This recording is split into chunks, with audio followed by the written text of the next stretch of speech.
everyone again to Kids on Brooms. I am your game master, Resonant Moon, and we are going to play the Oops All Faculty version of on Brooms because Ian said so, and I love it. So let's go around real quick, and I would like everybody to tell me who you are, who your character is, and what you teach. And so we will start with Marlo. Hi everyone, I'm Marlo. I like games, and I'm here for games. um, I am playing Ursula Allen. We both use she/her pronouns, and Ursula is kind of a. She kind of teaching was not the thing she wanted to do. She definitely was an archaeology major, and archaeology jobs are few and far between. So this is kind of her interim. There's lots of applications she's sent in to different archaeological societies trying to get a job, but she's here for now, and she's teaching history of magic, which she actually does kind of like, but she'd never admit that, and she does love her students, even though she'd never admit that either. Do any of them sit in the front row and have "love you" on their eyelids when you give lectures, like Indiana Jones? Because that's immediately what I'm thinking of. That would be great. Yeah, I don't know, but yes, and Okay, yes, and yes, and oh, okay, and going counterclockwise because I am contrary. Janie, who are you, and who is your character? I'm Janie. My character is Jasmina, who is a famous teacher, and she is very, very famous. Actually, I should say Jasmina is very, very famous because you refer to Jasmina by saying Jasmina. That is Jasmina's pronoun. Is Jasmina. Got it. Yes. And what do you teach? How to be like Jasmina. I mean, what do they call this class? I believe it's called public relations. Yes, public relations. It's how to be Jasmina. Yeah, it's. I love it. It is. Whatever I love teaches, it. it's how to be Jasmina, and you can also buy her magic set for $49.99. Or 4 payments of $49.99. Or you can buy some. And I believe there's a perfume subscription, if I recall, right? There is a perfume subscription. It's $29.99 a month for the basic. For the basic Jasmina, but if you want to be Queen Jasmina, you have to pay more. Right. And Christiana, tell us who you are and who you're playing. I'm Christiana Ellis, and tonight I am playing Rhodia Wettlecress, and she specializes in defensive magic, but she's always had a slightly unusual approach to it. She is very concerned about keeping everyone safe, but her secret motivation for teaching defense against malicious magic is that if the world gets too scary, then the cosmic entity which is dreaming the world into existence might wake up. And that's a terrible threat for everybody. Nobody really knows it. Everyone is walking around in this blissful ignorance, and it's terrifying but settling at the same time. It's probably for the best. After all, if people knew, they would be more frightened and thus more likely to wake the dreamer. So it's just as well that everyone is in blissful ignorance. Very good, very good. Okay, so given that you all are established faculty here at this school, what is the name of our school?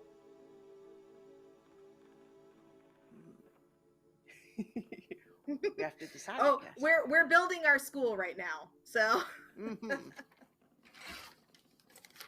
So, go ahead. Do we want it to be? Say again.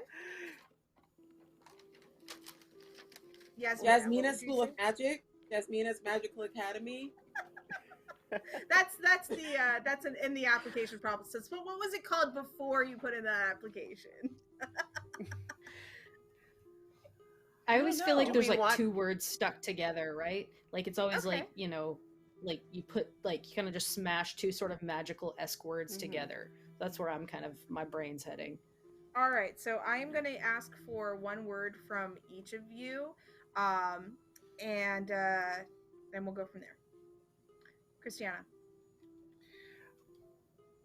Abracadabra.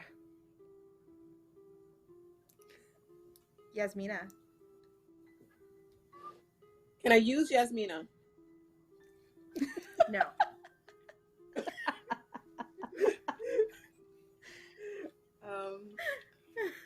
Myself. Okay, I can work with that. And Ursula.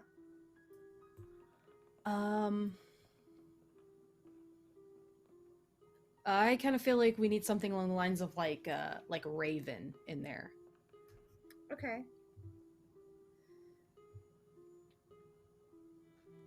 So, we have Abraself Ravensloft Academy.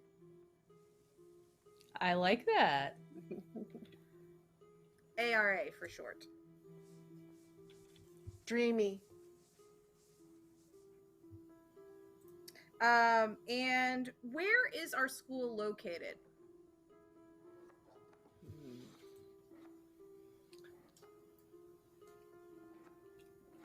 I could propose New England, somewhere on a rocky cliff on the coast.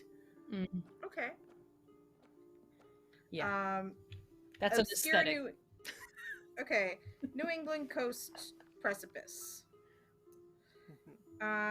What is the name of the head of the school?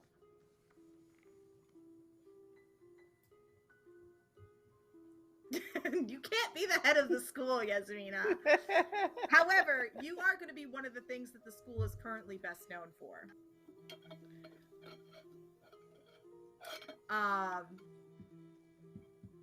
I'm going to name the head of the school Darius James. All right. And Darius James will sometimes sing music of the night for no reason whatsoever. Just going around the school at night because he has nothing better to do.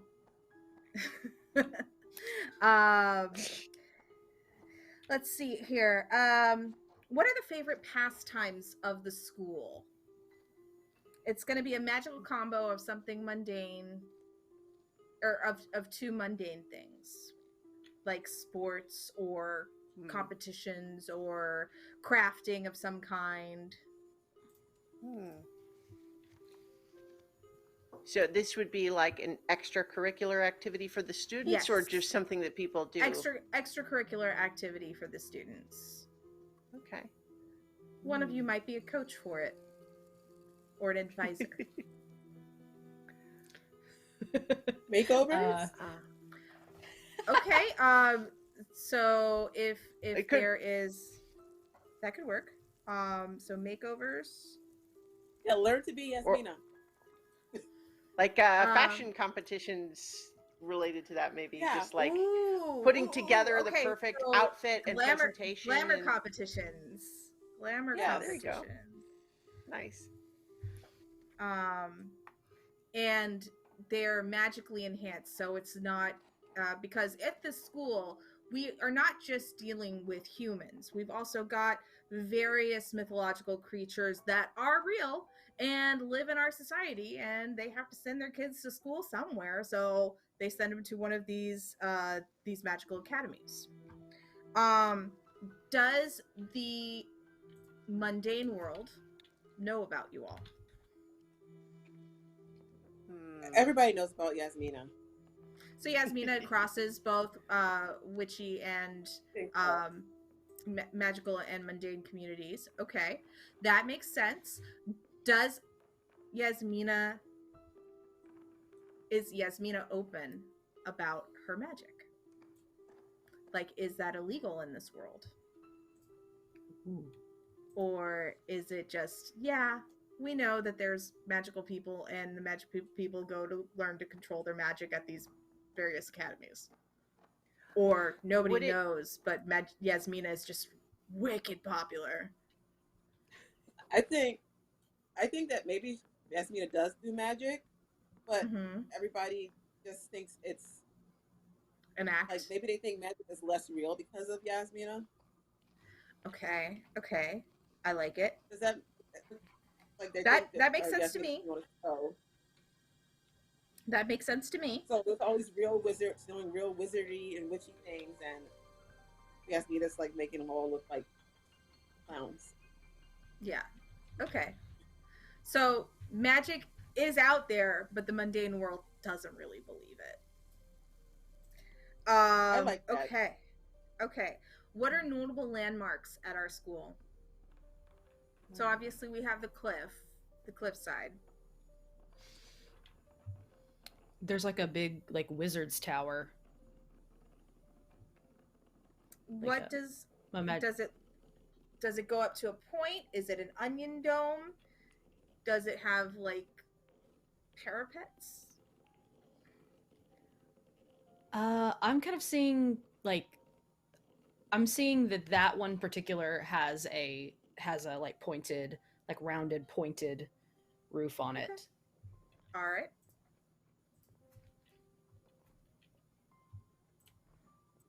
So, and give me one more landmark. What if it has a lot of like catacombs and tunnels that go as far down into the rock of the cliffs as the castle goes upward? So a lot of things are underground in these old tunnels. Interesting.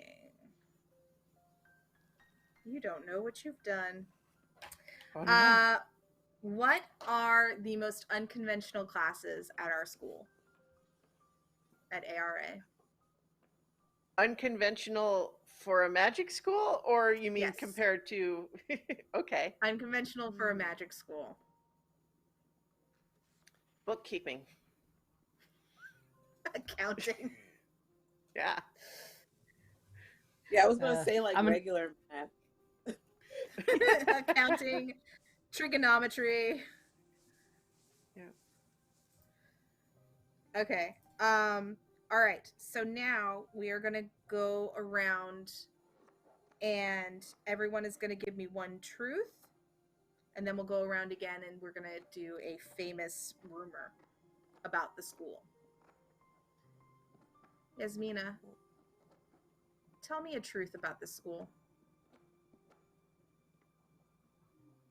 That it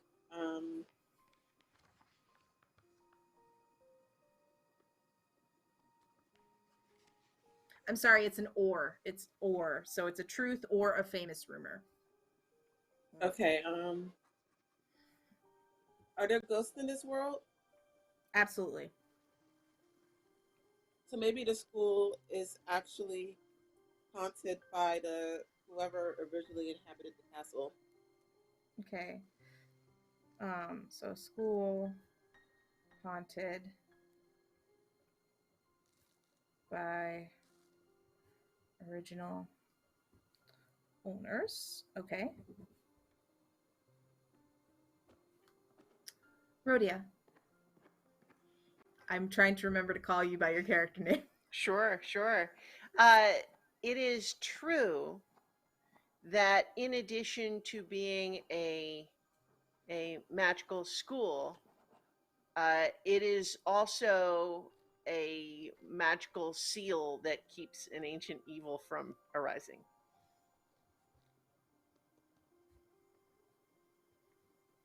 Okay, and Ursula.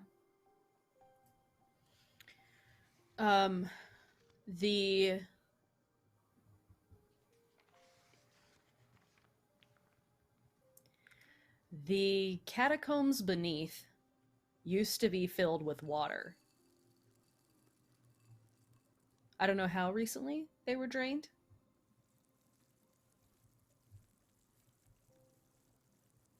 Okay. All right. So now let's move from ancient past to current events. There are probably some rumors that have been percolating over the summer while you all have been home away from the school. What are the rumors, either surrounding the world or the school? And we'll go backwards. So, Ursula. So rumors of things happening at the school during that time frame? Yeah, what are some current rumors around the school? Okay. You The can name rumor new is people. I will write it down. It's fine. the rumor is that the um, headmaster took a bribe to let in some students that weren't jurisdictionally allowed there. What do you mean by that? So I would imagine that, you know, just thinking about like reference material, that there's like probably jurisdictional, like this school teaches over this region. That's just my thinking about it.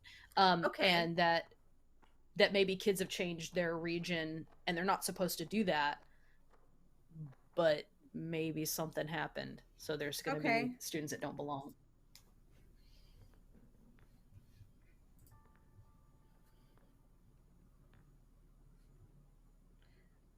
Rhodia. I think that there's a rumor that they are going to ban riding brooms on the grounds.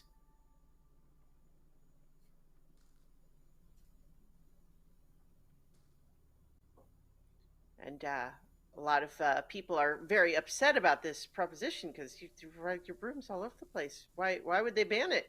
And nobody's quite sure why they would, but that's the rumor. And Yasmina. Rumor is that the headmaster secretly. No, okay. The rumor is that the headmaster placed a bet with a headmaster of the rival school that I don't know, that some students would about who would win the sports ball game. And a losing school will, I don't know. So he has a gambling problem with regards to in-school sports? Okay. Yes. And so does a headmaster of another school, and it's rumored that they're betting on sports ball, sports, whatever the sports things they have. Okay. But not at our school, because our school has competitive glamour fashion shows. Yes. So yeah. Sports budget went to glamour. Sports budget went to glamour because Yasmina's in charge. Well, is that useful, or is that unique about our school, or is that what all the schools do? Okay. That is unique about this school. This school. So one of the things I'm going to say is another truth about your school is because of this competitive glamour shows, it is a very highly sought after school for non-human magicians or mages.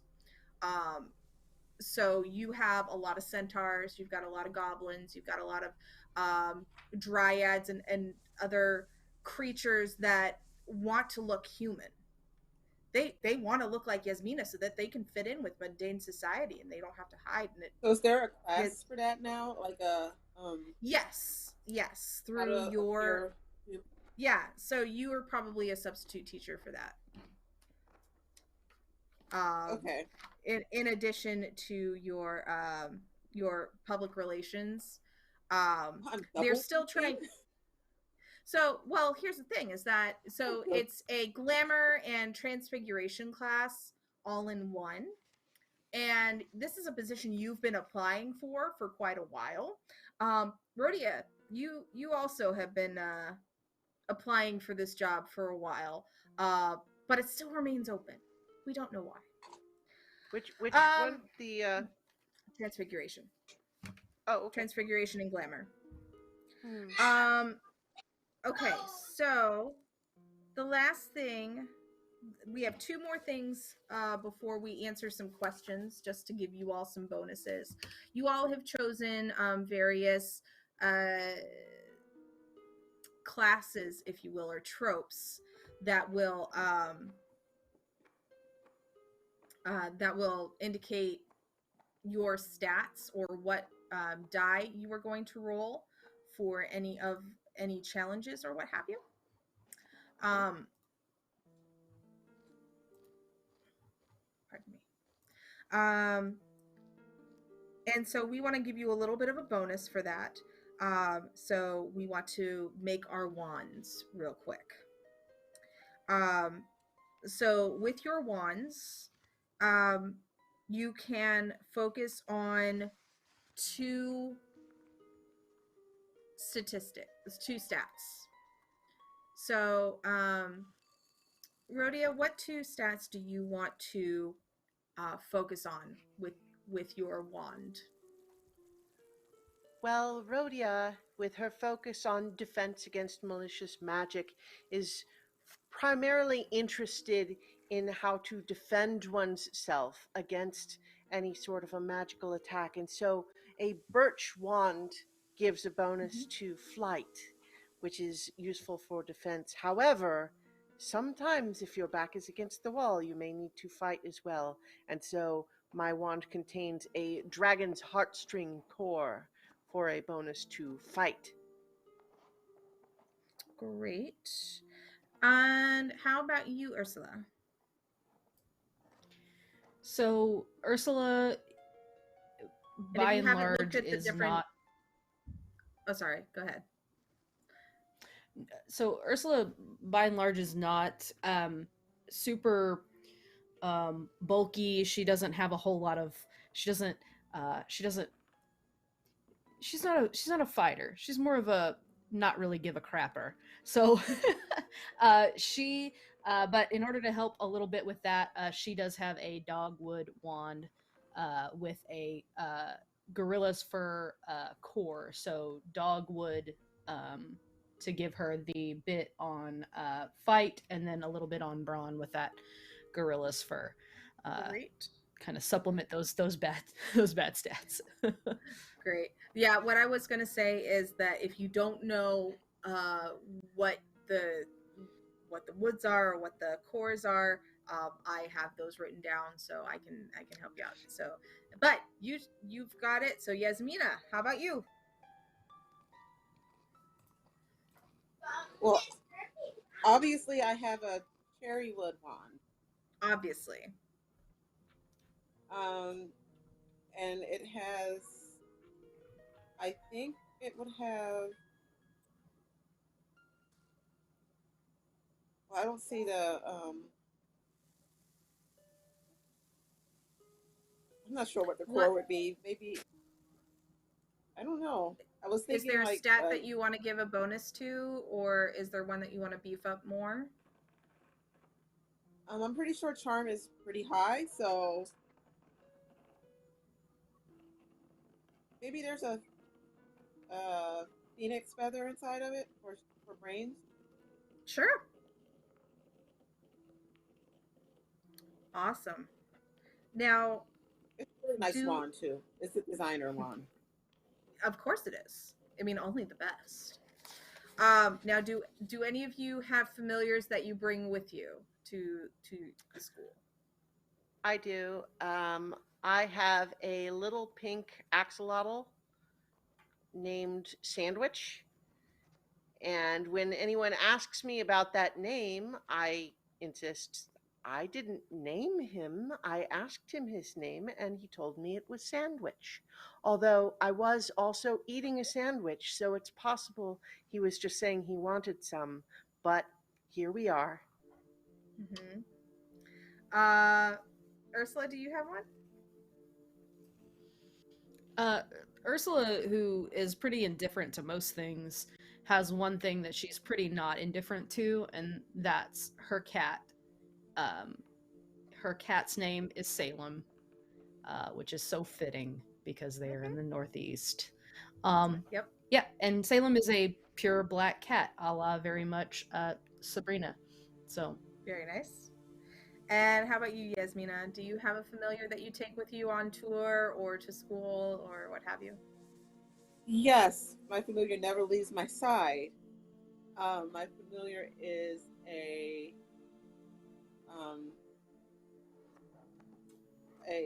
familiar that is.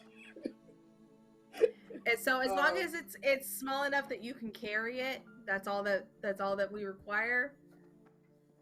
Okay, then my familiar is a squirrel. Great. Does the squirrel have a name?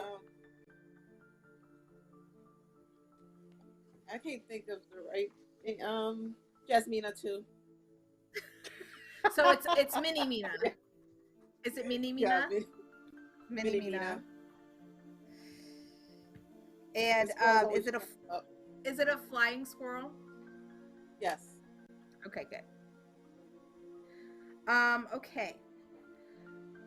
Now the last bit. So we've been doing the character creation portion. So the last bit of the character creation is to discuss your relationships to one another. So who wants to go first with asking a question of each of your fellow faculty members? I'm happy to go. Okay. Is I... your relationship with Yasmina positive or negative? I think that it's positive pretty much just on the basis that I'm easygoing and everyone does their thing. Okay. So roll and a d20. She's very sure of herself. A d20, yeah. Yes. I have one of those. 3. 3. Okay. There we go. 92. There it is. So Yasmina, what is a secret you have learned about? What is a secret that Rhodia has learned about you that you haven't told anybody else?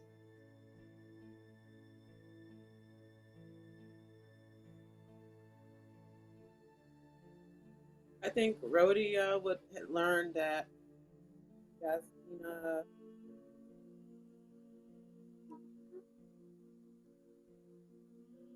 is something embarrassing.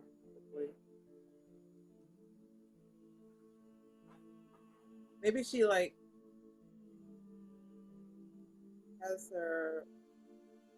she's scared of the dark. Okay. So Rhodia knows that about Yasmina. Rhodia, what is your relationship like with Ursula? I think positive. I think positive again. Just I think roll another. Rhodia gets along with people. Okay. Okay. 15. 15. Okay, so Ursula, you share a common interest in something weird and non-magical with Rhodia. What is it?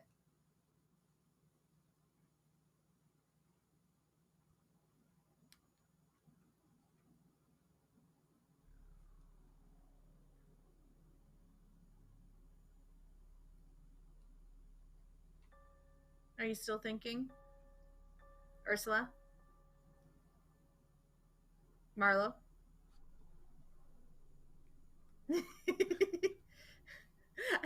I wasn't used to being called Ursula. Sorry. Got it. Okay. What scarves. is scarves? I feel like it's scarves. I feel like it's like they both love the look. Like they walk up next to each other and like, wow, nice scarf today. Like Great. And so Yasmina, we're going to move on to your personal connections. So, how do you feel about your connection to Rhodia? Is it positive or negative? Positive. It's positive. All right, roll a d20 for me, please.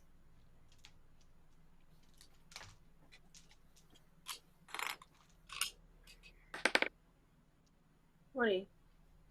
20. All right. So, Rhodia, what meaningful or important object did Yasmina give to you? Ooh.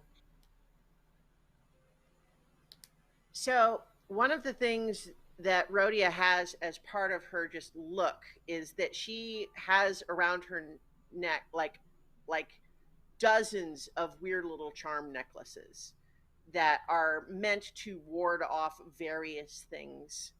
And I think that Yasmina had perhaps mass produced at some point these little challenge coin sorts of things, like just it's like a coin that has her face on one side and some famous quote or like her autograph on the other side. But she gave me that, and I made it into a necklace that I'm wearing around my neck with all the other charms. Nice. And Yasmina, what is your relationship with Ursula, positive or negative? I think it's positive. All right, roll a d20.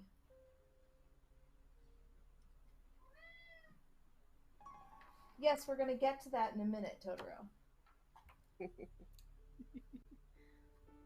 He's been 11. studying the game with me too. 11. So Ursula, what wonderful, unforgettable experience did you have with Yasmina? Wow. Let's see. I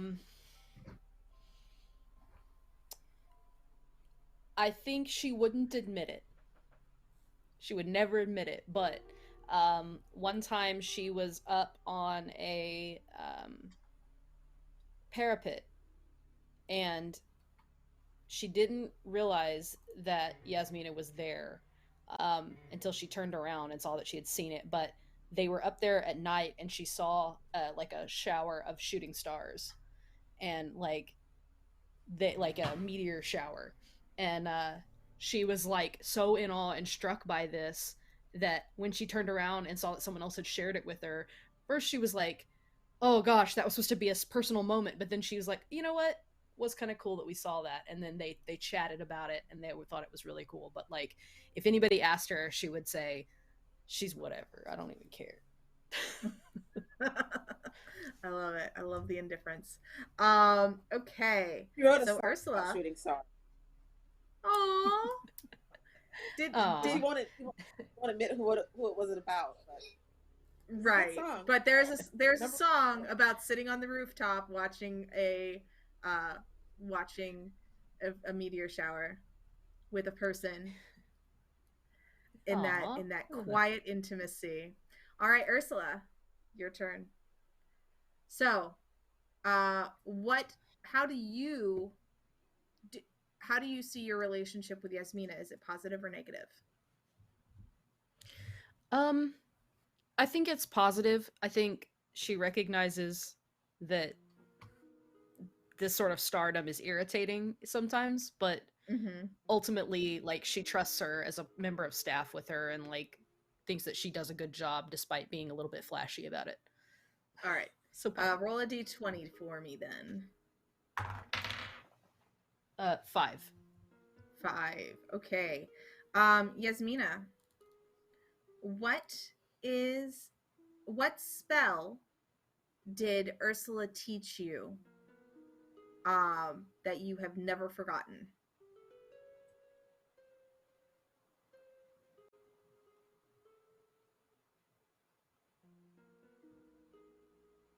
I'm thinking. Sorry. It's all good. What's your subject again, Ursula? It's a history of magic. Oh. If you need a suggestion, let me know. Maybe like the memory spells.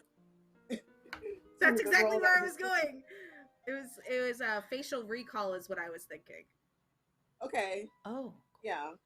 That's a lot because of facts. Yasmina meets a lot of people, and having that Yeah. facial recall spell is really helpful to charm that fan base. Oh, that's awesome. I love it. All right, so Ursula, give me another D20 roll, please. Okay, let's see. As soon as you finish writing things down. I know, writing takes forever. 20. 20. We are going to have you re-roll again because we can't reuse questions. Them's the rules. I rolled a 20 again. Hold on. Keep that die. Oh, you're 12. wasting all your 20s. 12. Okay. So, why do you feel? I'm assuming that the relationship you have with Rhodia is also positive, or is it not? Yeah. Yeah, So, I think it's positive. Yeah. why do you feel safest when Rhodia is around? Because I recognize all of the symbols and bits and bobs she wears around her neck as runes and things and ancient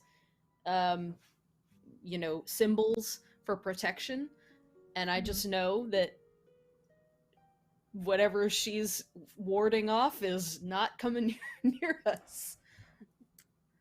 All right. Wonderful. You don't Okay. see any demon tigers around here, do you? You must be working. So I'm going to let you know that there are going to be some teachers that you do not get along with, and I will figure that out as we go, because you three are kind of a clique, it seems. It's an interesting little group. So Are we the clique that gets along because everyone else doesn't like us? You don't know. Rhodia especially doesn't know. Are we the mean girls? You could be the mean girls. Are you the mean girls? Because that would be kind of amazing. Oh my goodness. Okay. So it is a week before the start of term, and everyone is arriving to get their classrooms set up, to finish up their lessons plans and bring it to Headmaster James's attention. And how do each of you arrive at the school? Do you go through a portal? Do you arrive by magical transport? Is my makeup team allowed with me? They have allowed you to bring one person to set up your room, but once term starts, they are not allowed on the grounds. Oh, that's terrible. It's for the safety of the students, you know that. Yes, but I need my makeup team. That is what glamour magic is I'm arriving for, to my the dear. school in like a limo, like one of those big, obnoxious, long limos that I don't need to take at all because magic. But no, I'm in a big limo, and there's like 2 or 3 cars behind it with stuff to unpack. Of course, I'll have to leave it and go. Yeah, but there's plenty of things to help with that. So you arrive and pull up to the common to the very familiar grounds. You went here as a school as a youth, and now you're here teaching.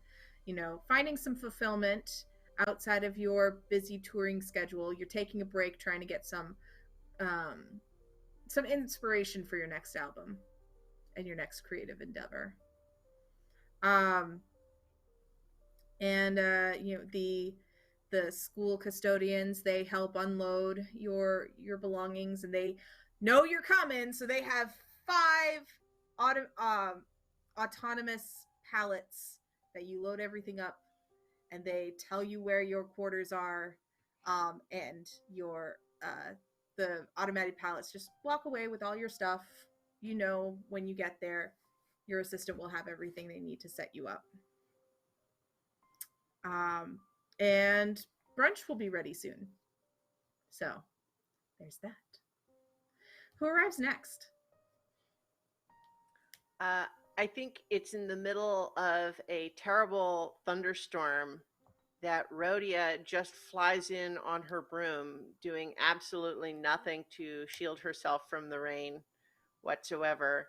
And so, just in the middle of this terrible storm, is just, puttering in on this old.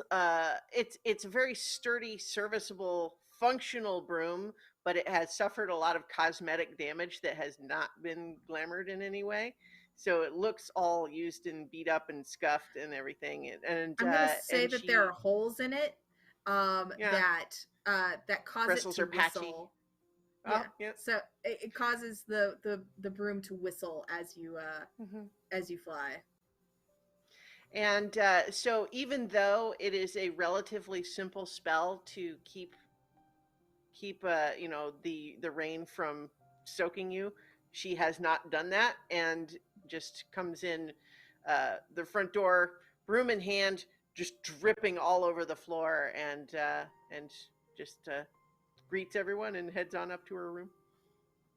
Very good.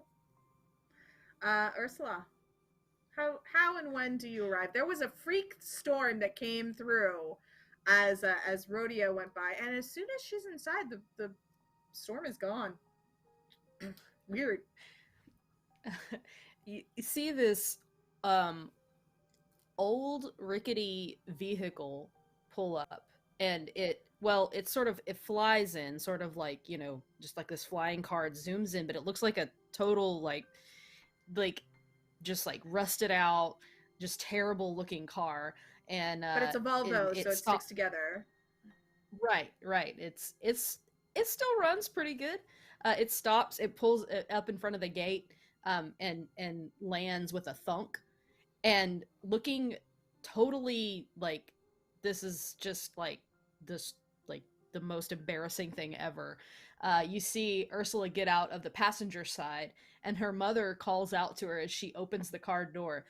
Have a good year, sweetie. I know it's going to be great. I packed you your favorite snacks, and you're just going to have a great time, and you're just such a good teacher, and I just love you, sweetie. Ursula, give me a hug before you go. I'm going to miss you so much. Mom, seriously? I'm not like 8. But everything I'm happens at this school, and you never know if something catastrophic is going to happen at this school. So I need to. I love you so much, and I'm so proud of you. Well, that makes one of us, Mom. Thanks. And she gets up, and you see as she gets out, she's wearing like a tank top with like a black denim jacket. And she kind of flicks the collar a little bit as she like struts off and shuts the door, but looks around to make sure nobody's looking, and then turns around and then smiles at her mom and blows her a kiss, and then walks. And she really does love her mother. Have a good year, sweetheart. Drives away. I think Rhodia, before she goes, Rhodia leans out one of the upper windows and just says, "Hi, Mrs. Allen." Oh, hello, Rhodia. Have a good year, darling. I packed some things with Ursula for you, too. And don't forget to make Yasmina eat something. She's too skinny. Oh my god. So, you all happen to congregate in the hallway before heading off to your rooms. Is there anything you wanna say to each other now that you all kind of know? Hey, we're all here again. What scarf is Ursula wearing? She's wearing a black and gray My Chemical Romance scarf. Actually have this scarf. I'll get it on the break. Yeah, go ahead. I think Rhodia is wearing a long knitted scarf that goes around and around like several times, but kind of draped loosely. But it's kind of rainbow, but it's almost like iridescent in a way that normally yarn wouldn't be.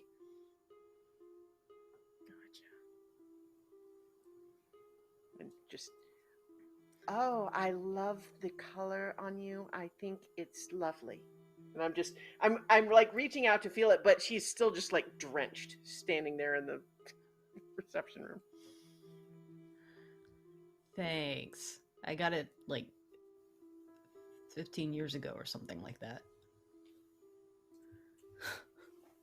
Yasmina, you see your friends are out in the hallway near your room, like they haven't gotten down to their rooms yet. Can I do a spell to like dry my one friend off who's soaking wet and drenched? Sure. We will call that a transfiguration one, I think. Hang on, let me get to the spells. Let me.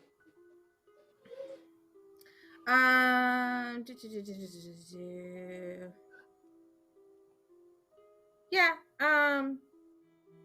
So, yeah, a transfiguration. You can use your charm for that. Okay. So go ahead and roll a d20.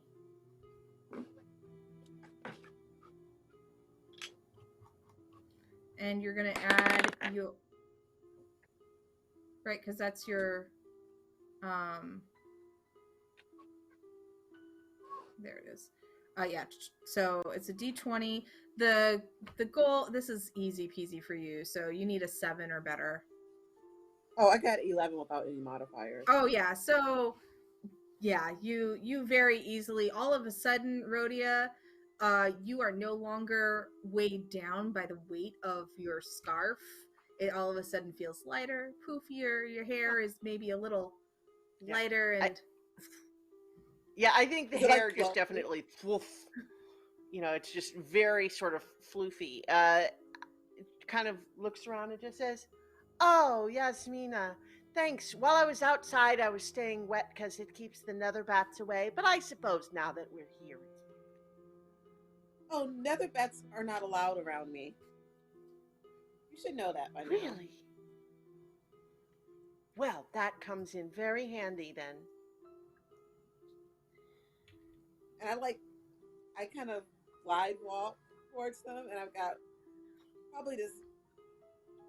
I want to coordinate with my friends, so it's probably like a black straight dress, and I probably like the rainbow clip in my hair. My little squirrel is on my shoulder and coordinating.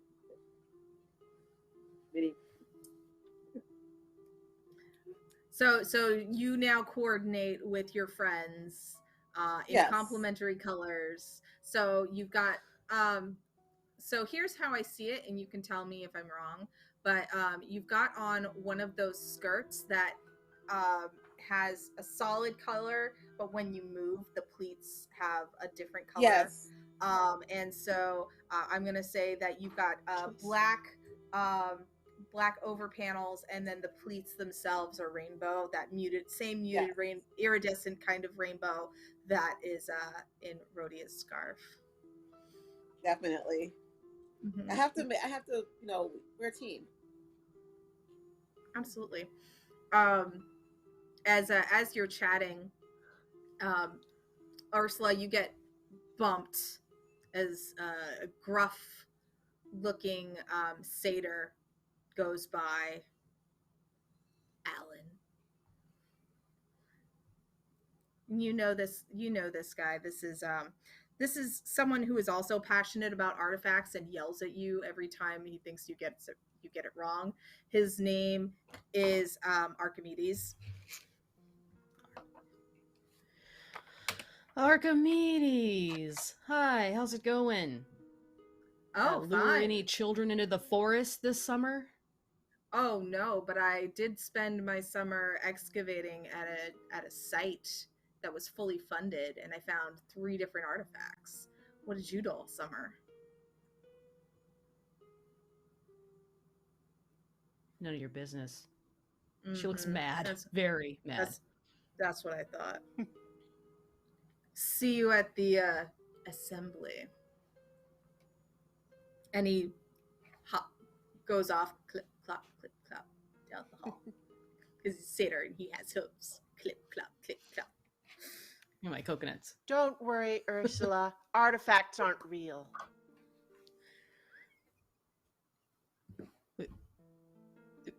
Have you ever... Oh, okay. What I don't understand about this whole thing is why he's working at a school if he can get on at a site someplace. Because he can't get on a site someplace. He's just telling you that to make you feel bad. You think? Probably. And if he can get on a site, then he's obviously got no life. Well, it also does seem to me that even if he is telling the truth, the fact that he feels like he needs to lord it over you suggests a hidden well of insecurity that I suspect expresses itself all throughout his life. You're right. Plus, I'm way cuter than him anyway, so what does it matter? You're a million times cuter than him. Although, to be fair, we are not centaurs or satyrs. Satyrs? Satyrs is Satyr. what it was, right? Yep. Satyr. Yep. We are not satyrs or lady satyrs or anyone who would, I suppose, be... Well, I suppose anyone could find a satyr attractive. I guess, if you've seen my legs lately, though, you might think I was a satyr. Do we need to go have a leg day? Did someone say leg day? And coming up behind you is the mundane combat instructor, and his name is something. Hang on. His name is Jackson. Jackson Jones. Oh, hey, Jackson. I'm actually going to pencil you into my planner for a class. Well, cause leg day, we gotta do the squats. We're gonna do the squats, and then we're gonna do the leg lifts, and then we're gonna run around the perimeter. We're obviously going to avoid the cliff, but we can do like a total regimen, like fitness regimen. We'll get pumped, and we'll be ready for anything these students bring at us. It's gonna be great. You swear he's probably got part ogre in him. But yeah, he's just like super excited. He's like, "You're gonna join my fitness program, right? And then like we can publish something, and like maybe it'll be good for the mundane world too, because you know about this stuff, right?" Right. Yeah. Let me see if I can fit it in my schedule. Okay. Okay. So we can touch base after dinner or something. Yeah. Yeah. It's really good to see you. It's really good to see you. You look great. You're. We need to work on your arms, Rhodia, cause like I saw you coming in, and like you got good strength, but your arms are kind of shaking a little bit. So hey, look, I got this for you. I got this for you from a She hands over like some book that some gym person wrote. You know how they're always writing like fitness books or whatever. So she hands. Oh man, this is from that Gene Simmons guy. Wait, no, it not Gene Simmons? It's Richard Simmons. Got it. Richard. Yeah, it's Gene signed. Is the other guy. Anyway, it's signed. Oh, yeah. I'm gonna go read this right now. Oh, yeah. You're the best, Yasmina. I'll see you all later. Bye. And he like, it's gone.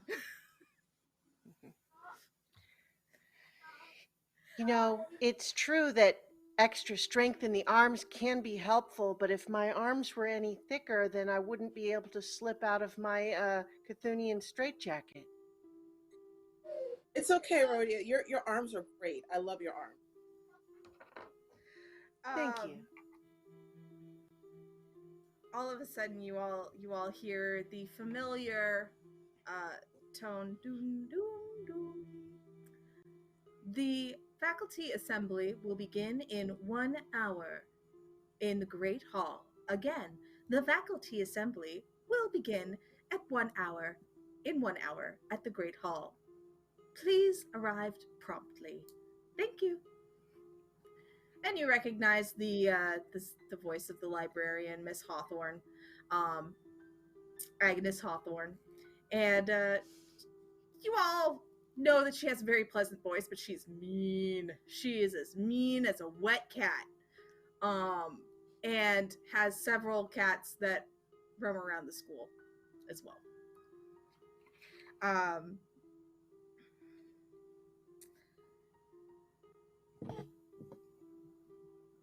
Okay, so what do you all do for the hour before the assembly?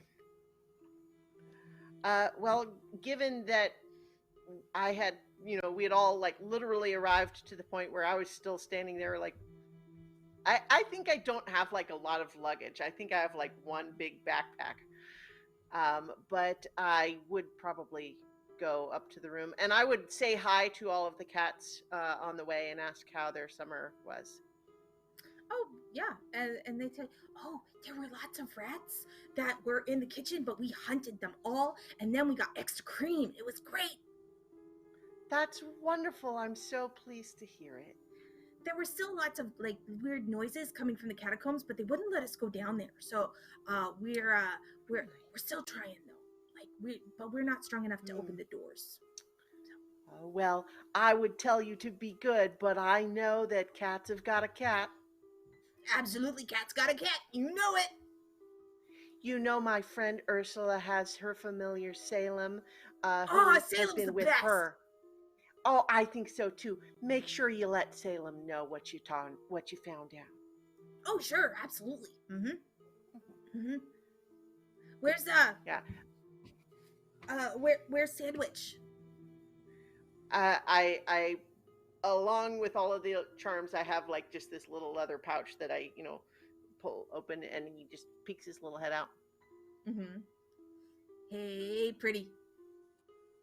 You're so pretty. Now remember, Sandwich is a friend, not food. Oh, okay.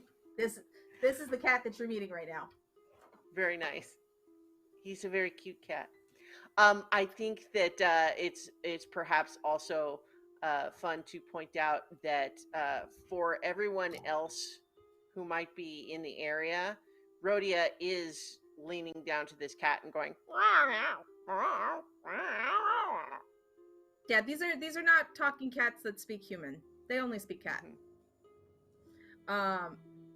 Cool. Okay, well, I gotta finish my patrol, so I'll catch you later. At ease.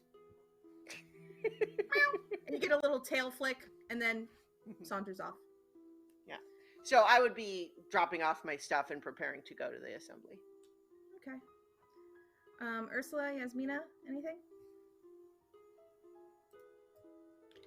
Yeah. Ursula, when she walks into the school, she brings Salem in a pet carrier only because she's seen very big, very large beaked hawks in the area. So she is mildly concerned of that. But she gets to her door, opens her door, and just opens the things, looks down at Salem and says, just be back before tonight, please. And then he goes and hides under your bed for a little bit. You think that there might be a little portal or a door somewhere under there, but you're not sure. Yeah, and then she has one of those big suitcases like from the late 90s that is like it's brown, just like this really off-putting brown, and it has really bad wheels on the bottom of them that squeak and catch. And she pulls it with one of those little, it looks almost like the little straps they put like on a clutch purse, but it just doesn't, it like tries to fall over constantly, and she just struggles with it the whole way. And then when she opens it up, I imagine that she like waves her wand at it and just things start to go into place. Very Fantasia style. Very, very Sword in the Stone style. Like reverse Sword in the Stone. Yeah. Exactly. Perfect. Yasmina, what are you doing for the next hour? I'm assuming my assistant set my room up. Oh, absolutely. Your assistant is so fast and meticulous. All of your brushes are laid out in sequential order to how you use them.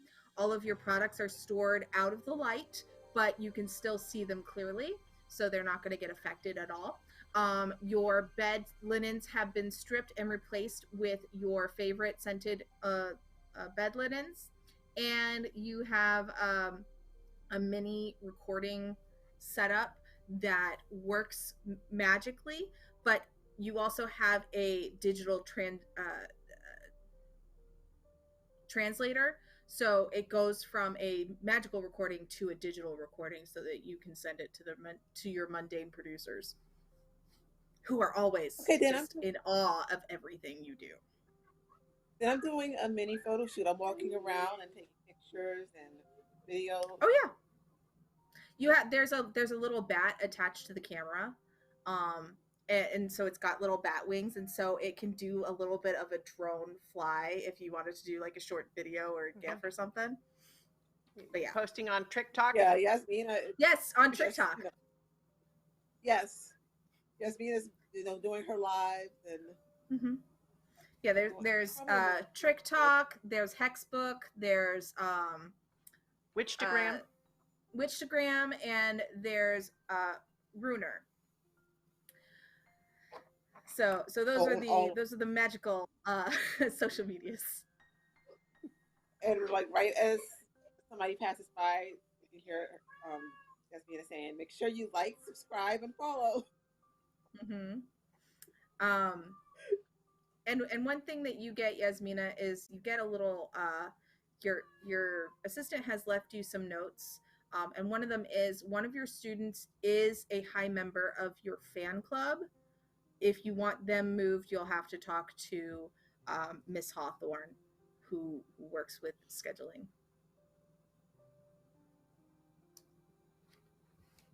That the student's a high member, like super fan, like vice president of your fan club.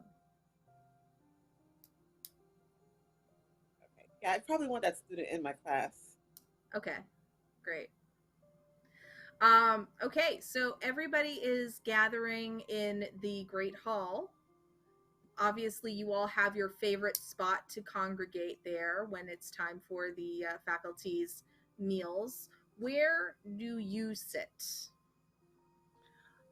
So, how many total faculty are here? Because I would imagine this hall is big for when there's all the students here, but how many are here now? There are 20 members of faculty, but most of the people that you're going to see in here are the staff. So any department heads, any research assistants, janitorial staff, kitchen staff, all the things that make the school function. They're all there. So in total, you've got about 60 people in this great hall, which usually houses about 400 students each year. Well, I think Rhodia's inclination would be, if there's going to be announcements or whatever, would be sitting closest to that so that you can hear better, but could perhaps be persuaded to sit somewhere else if that was desirable from someone else. Okay. Ursula, do you want to be seen or not seen? Not seen. In your group of friends. So, okay. Oh, how about you, Yasmina? Do you want to be by them? Well, so in your group of friends, what kind of influence would you want to have on where you sit? So Rhodia kind of wants to sit at the front so that information can be accurately received. How about you? Yeah, I'm thinking she's more the person who sits at the back of the class. But,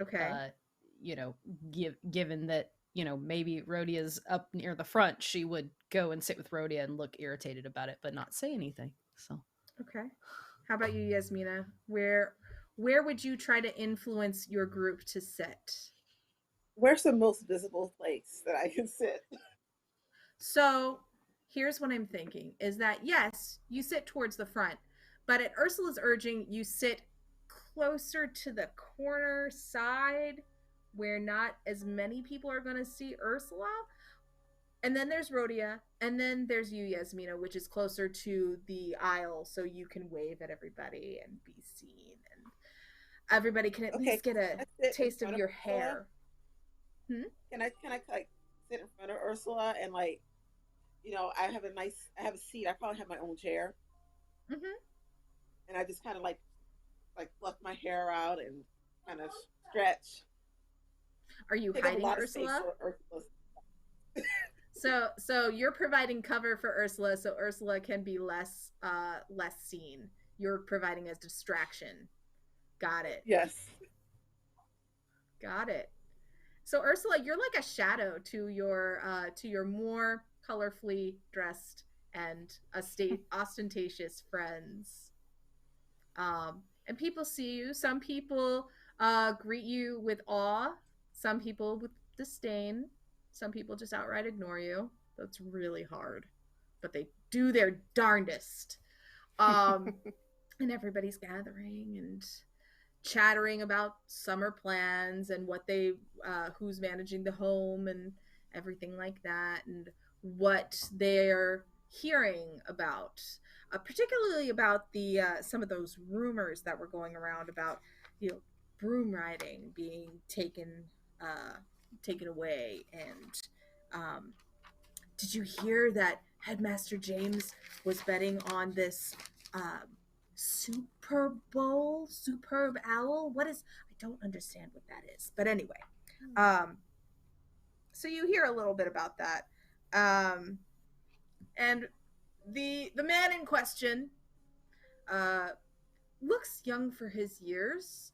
But you all know that he's been headmaster since your parents went to school here.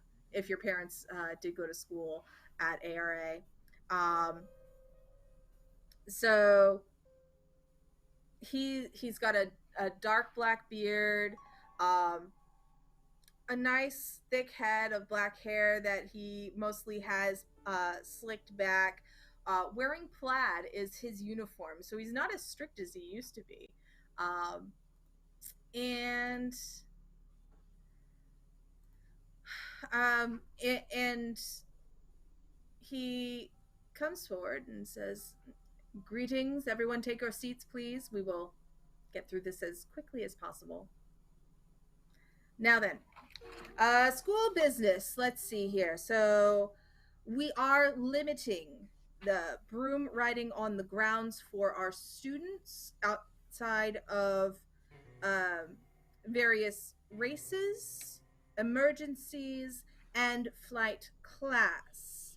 Uh, the reason being is that we have new students who are of Fey descent with wings. We also have a few other winged students who are coming in, and they don't want to be targeted during broom practice, or random flights with the brooms, as brooms can be slightly more silent than the flapping of wings. So, yes, that rumor is true. I can confirm it, but there are exceptions for class, emergencies, and so on. Uh, this only applies to students. It does not apply to faculty. However, I would request that you use discretion if you decide to use your flight implements. Next, let's see. So the tide has been rising and coming up into the catacombs. We have been noticing that we are getting more eel and various forms of fish there. So our cooks are making use of that for our meal plan.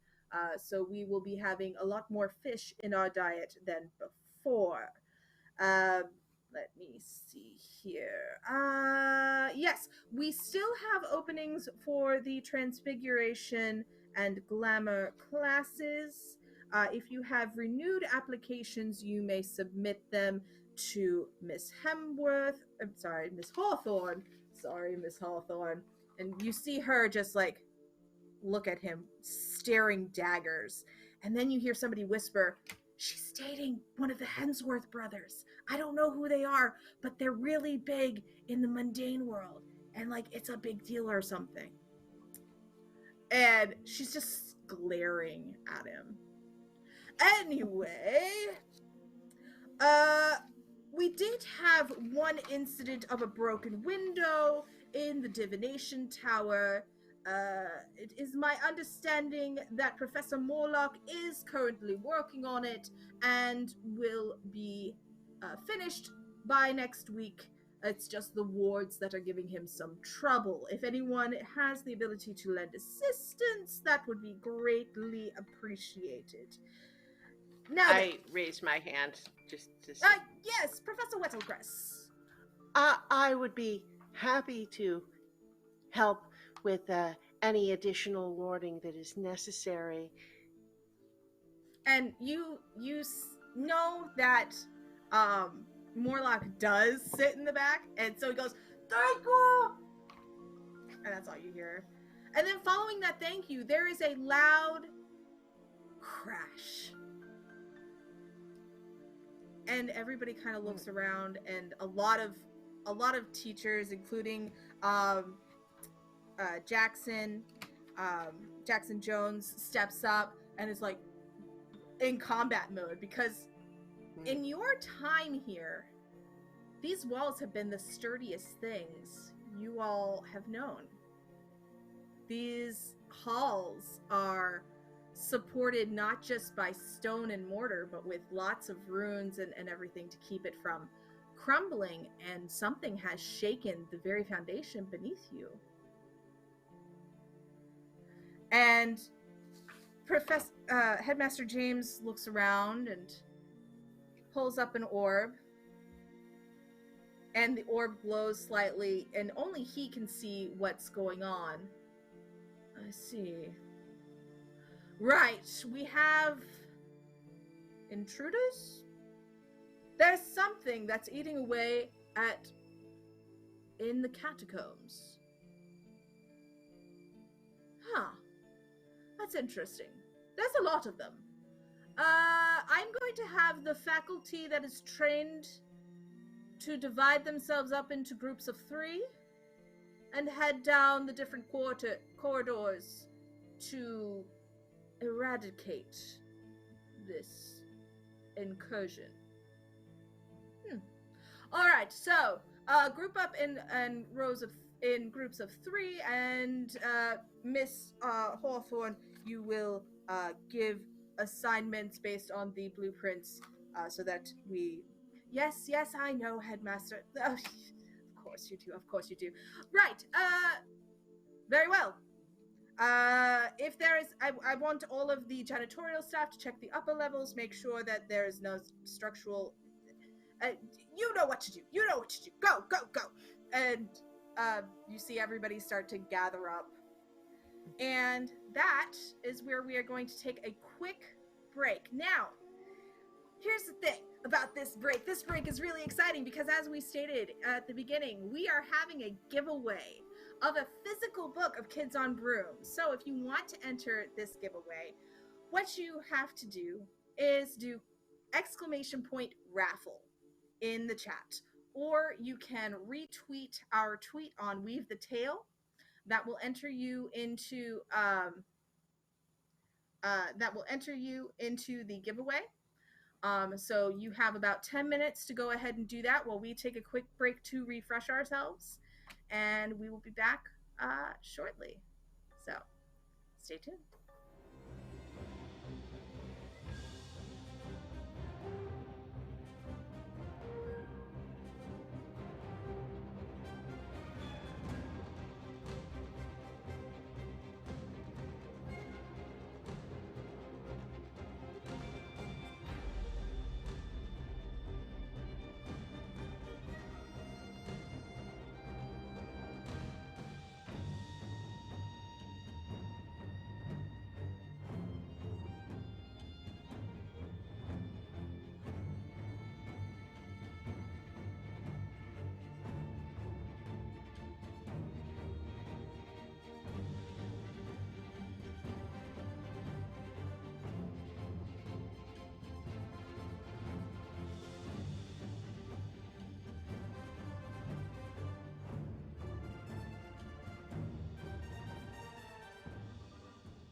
welcome back. Okay, so thank you everybody for entering. I realized that I gave you the wrong command for entering. It was Brooms.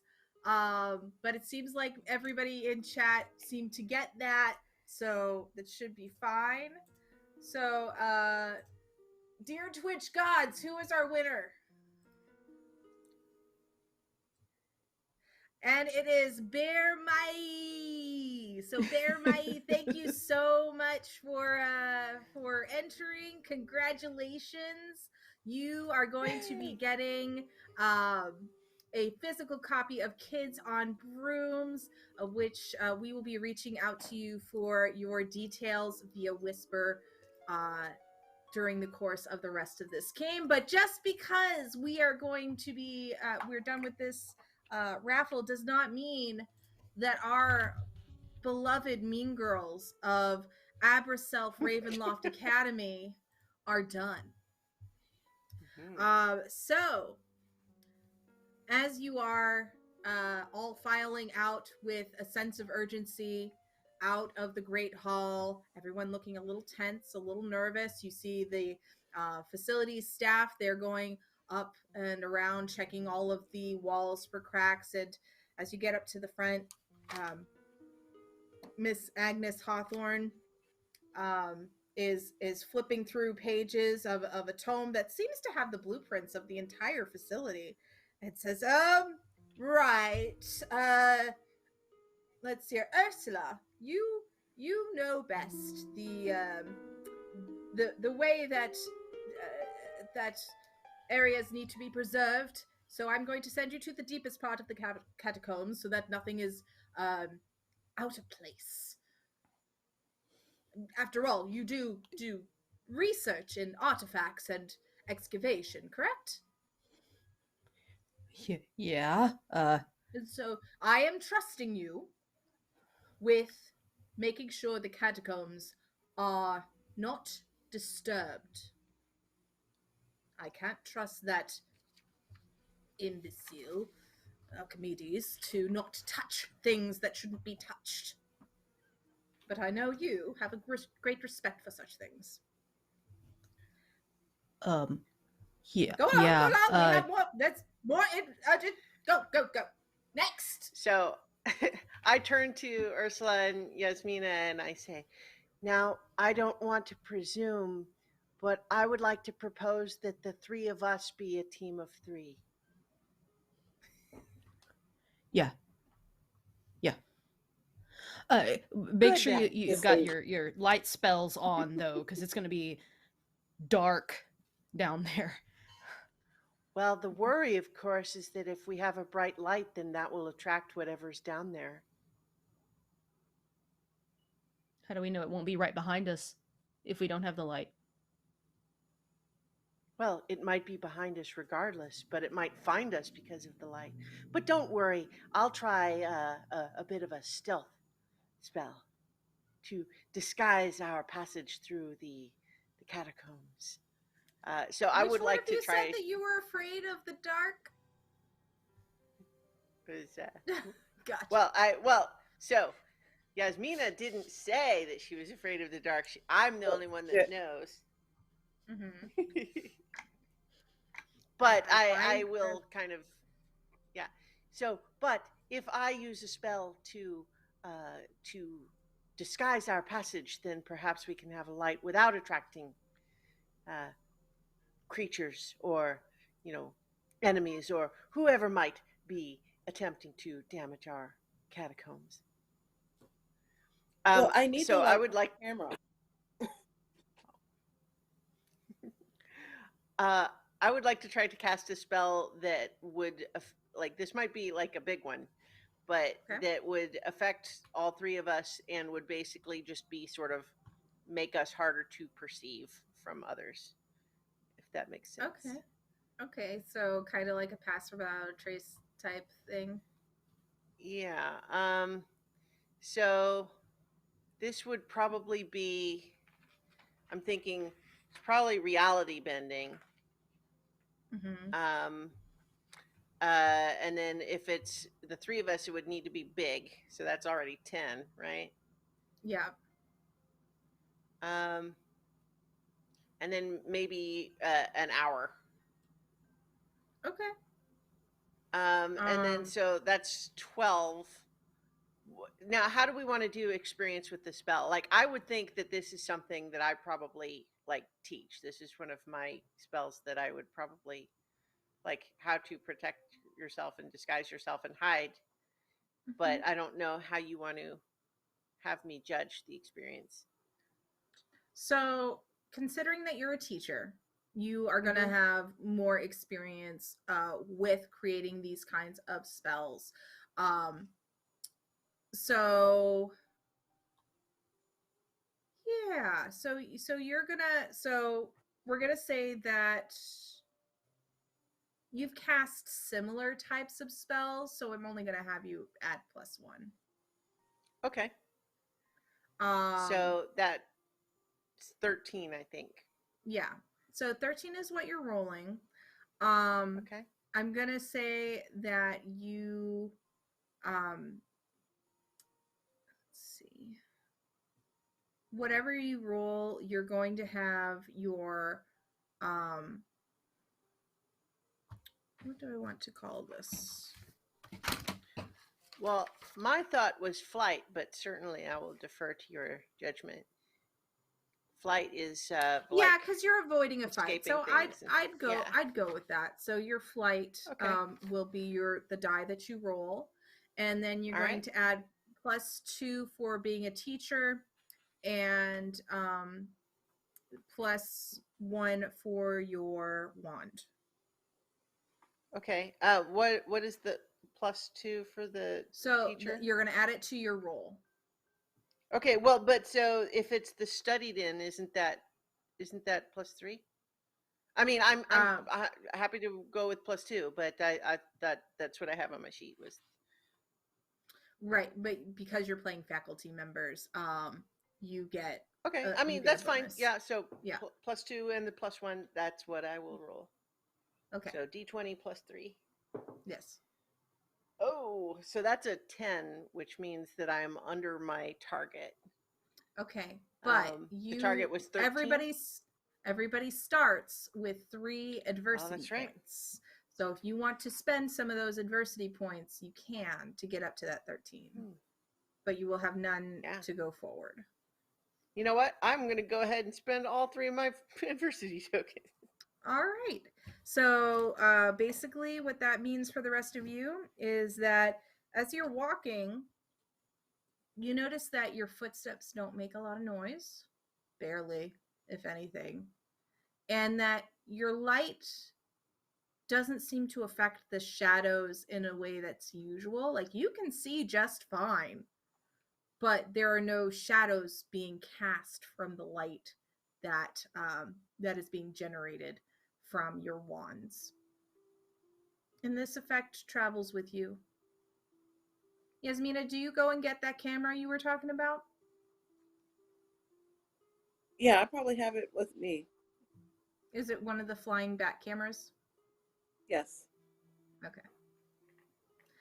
So down and down and down the steps you go. It's a weird maze. And so with your fellow groups of teachers, you're all kind of packed in, going down into the catacombs. There are only like 3 entrances. But you head down. You go past this broken lion statue that heads down further past the support pillars, further, and the walls, instead of being straight up and down with with stone and mortar, slowly they become more and more natural, more rounded, more dank. Some of the stones have moss growing on it. You hear dripping. Maybe you start to hear the very distant of the waves coming in, because it's almost high tide. The floor is starting to get a little squishy, but because of this spell that Rhodia has cast on you, you don't make as much squish. Funnily enough, it also obscures your footprints. Hmm. It's like you're Um, almost just staying on top. while we're heading down there, Rhodia grabs little bits of the moss and then sticks them down her shoes, and says it keeps the pitch craps away, and offers like wads of moss to the others. Oh, I got really nice. I got really good quality stockings on. I'm good.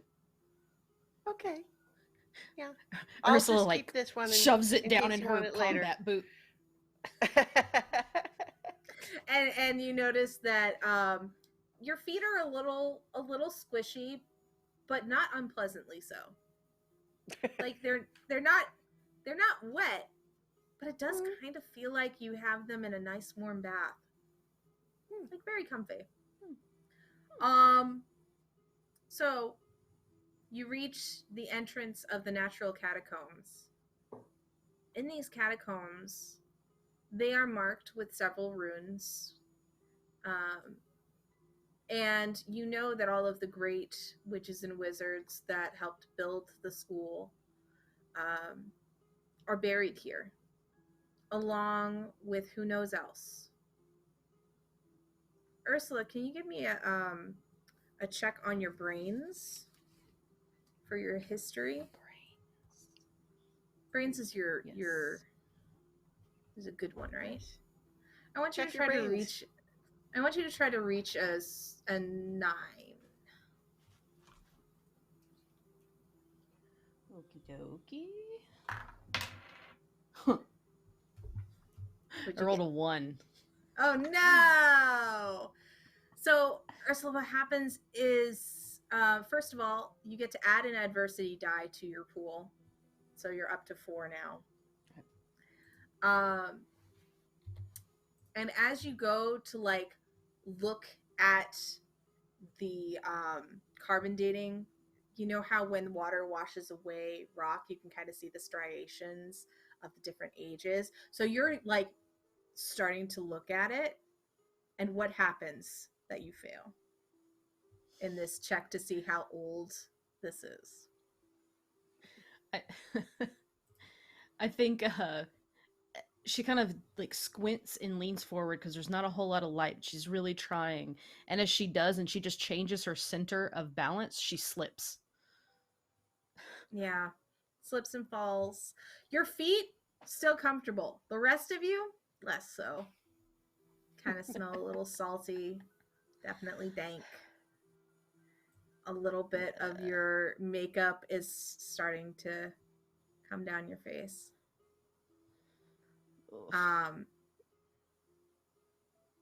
It's okay though. You kind of look around and you notice that something is off. Yasmina,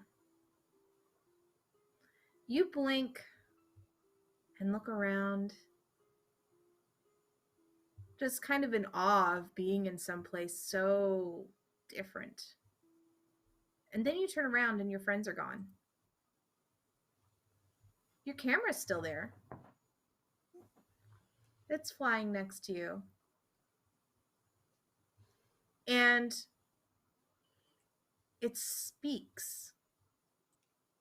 Yasmina. Yasmina.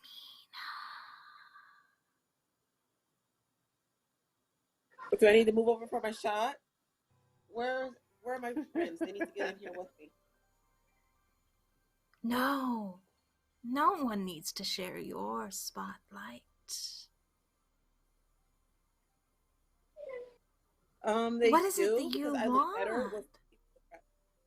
I want my friends here so that they can make me look better. Your friends will join you shortly. But we're talking about you.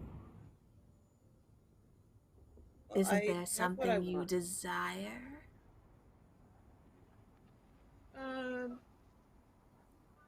No, I got everything.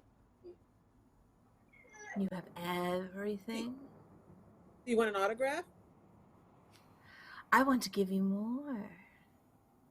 I want to give Okay, you but much more. And I'm already famous in this world and the mundane world. So I mean, I can give you an autograph. I can. Do you need to talk to? You need me to hook you up with something? can Some I have tickets? you can I have you give me a roll? You notice that something is trying to get into your mind to find out what you really want, what your deepest desire is. And I want to know if you can recognize it and push it away. So, can you give me a grit roll?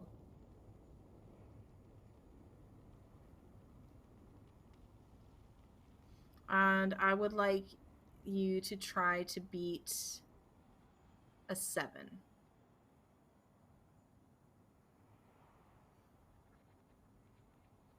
And if we need to switch, we can. Got a 4. You got a 4? Okay. Do you want to use your adversity points or no? Yes. Yes? Okay. So, this voice in the camera, you push it away, and it starts to get a little frustrated. I could give you more than just fame. I could help you become an idol. People don't have to just buy your tickets. They can worship you. They can give you more power, more force in your songs. Do you know who I am? You are Yasmina. Exactly. But Yasmina should be a name that lasts for eons, not just a simple lifetime. Are you certain? And with that, we're going to switch. So we're going to let you think on that a little bit. And we're going to switch over to Rhodia. Rhodia, you thought you heard somebody fall. But when you turn around, no one's there. Your friends aren't there. Well. But what is there is an interesting little creature. Oh. It's a creature you haven't seen before. It has a couple of front tentacles, kind of like an octopus. But its face is very human-like. And it comes up to you. Bloop, bloop, bloop, bloop, bloop, bloop. Hello. Well, hello. Hello, friend. You are nice friend. Are we friends? Yes. We are nice friends. Oh, good. Nice friend. Want to explore? Want to meet new creatures? Well, this is a good place for that. Yes. Lots of new creatures. Blah, blah. I have many friends. I want to teach you how to meet them. I have a question for you about that. Do you think that you or your friends know what's invading the catacombs of this school? Oh, it's not much. They are peoples. They are peoples that want to learn. Want to help build. Things are wrong here. We must help build. Help support. I suspected that everyone was a bit too worried. Yes, not to worry. Not to worry. We help. We help fix. So, what is your name? And if it is not presumptuous to ask, what manner of creature are you? I am called Betty. My name is Betty. Berry. Ours are very hard under ocean, but I can breathe air. Berry. This is nice. I can enunciate a little bit. And I am a version of merfolk. Oh, okay. There are merfolk that are more like fishes, and more that are like me. Do I know anything about creatures of this type? Sort of. Go ahead and make me a brains roll, please. Okay. Or charm. Brains or charm. Well, brains is better for me. Okay. Because I have a D10 and a +1 because I'm a faculty, and so I know stuff. Good. Do I have a target number? The target number is 9. Okay, well, I rolled a 2 + 1, and I spent all my adversity tokens, and I'm all alone, so it doesn't seem like it's going well. So, you have not specialized in marine creatures before. And so your specialty is more on land-based animals. So this is a brand new experience. You absolutely believe that this creature is 100% the best person ever that you've ever met, other than your 2 best friends. That's just fantastic. One of the wonderful things about this school is how people of all different shapes and sizes from all different places are able to come together for learning. So welcome. Thank you. Perhaps you teach me how to speak human, and this will be easier for us to be students, yes? Oh, so is this animal speaking that's happening here? Yes. I mean, Rhodia would know. Rhodia knows that this is an animal talking animal. Okay, sure. So, but it seems like a very humanoid type animal, so it's sure weird. Well, I will definitely just say, well, it seems as though your face has the right anatomy for you to be able to learn how to speak what the rest of our student body and faculty mostly speak. So it seems like I would be happy to help you learn. Great. And we are gonna again shift focus. Ursula, you are getting up off the floor, wiping yourself down with the brine. It's kind of not nice. And as you look around, your friends are gone. Oh shit. It's still kind of light. It's not full dark in here. But you are also right in front of the foot of a statue.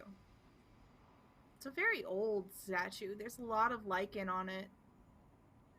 Some old seaweed, but you can kind of make out that there's something written at the bottom of the statue.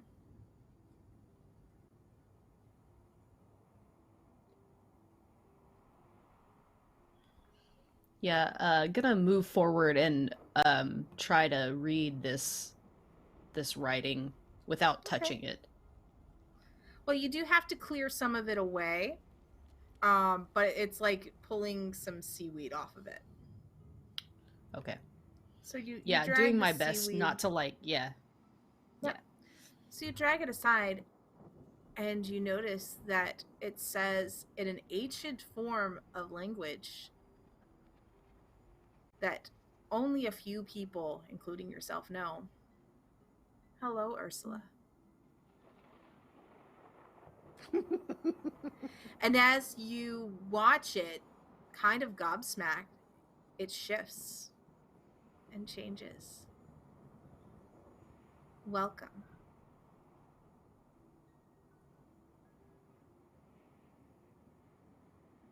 Do you desire more knowledge of the ancients.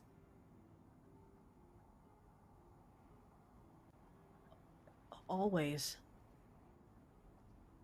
Excellent. Place your hand in mine. And you look up.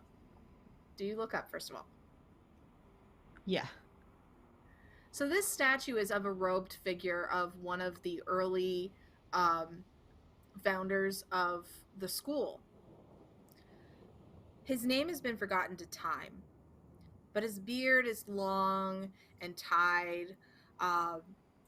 His countenance is stern. His cheeks are a little bit sallow. But his eyes seem to be slightly alive. And his hand is outstretched in front of him as though offering something. Knowledge, comfort, a verdict. You don't know.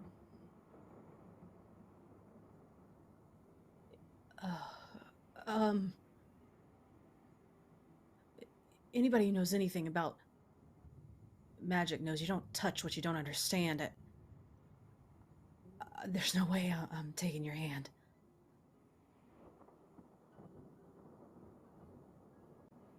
And it stands there with the statue. But you hear whispers. Whispers in ancient languages.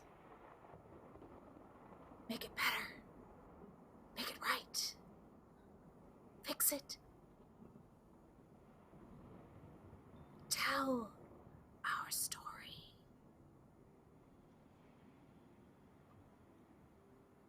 I'd love to, but there are all number of tests we have to do before we don't just touch magic artifacts. It just...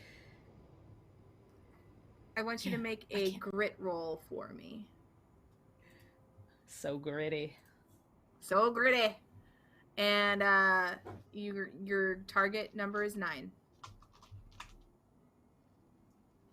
Right. And I have a +1 on that since I No, I don't. I lied. Yes, you do, because you're a teacher. Oh, that's right. I am. I definitely am. Okay, 8. Oh, +1 is 9, right? Yeah.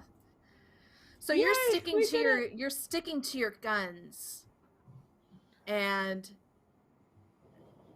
just trying to figure out what this all means by yourself.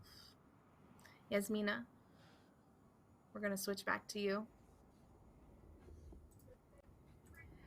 This camera is getting a little flustered. It's kind of darting about you, taking pictures of your worst sides. As if there was a worse side to Yasmina, but these are sides that you are very self-conscious about. I'm trying to convince it to take pictures on the correct side and like promising autographs and whatever it wants. And what you hear it say is, "Join us, and you will never have a bad picture again." Let us in, Yasmina. Well, yeah, you could join my fan club, but I don't know what you're talking about me joining you.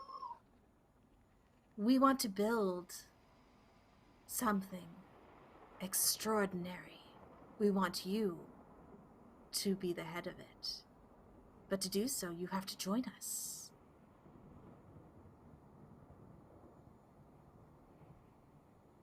Join you in what? In knowledge, in strength. I need some more details. I can't sign a contract without details. I got yelled at by my lawyer twice already for that. Give me a charm roll. Okay.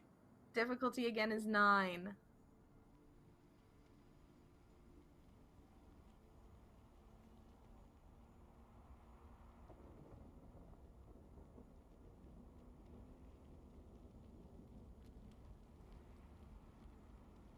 This is like a Go ahead. No, I think I have a +1 to charm for my wand, I believe. Yes, and then you have another +1 because you're a faculty member. Okay, I didn't have that before, but not that would have mattered. But that gives me an 8. Okay. I mean, no, a 9. 7 It plus gives you 2 is 9. 9. Okay. All right. So it's becoming more and more insistent that it wants you to join them. Don't you want to make the world better for everyone? Don't you want it to be more? Well, I mean, I thought I do that already. That's why I offered to let you join my fan club. Fame is so fickle. Building what we want to build, that is lasting. Should I call the Changing construction society is lasting. What was that? people? Call the construction people? You need their phone number? You need their card?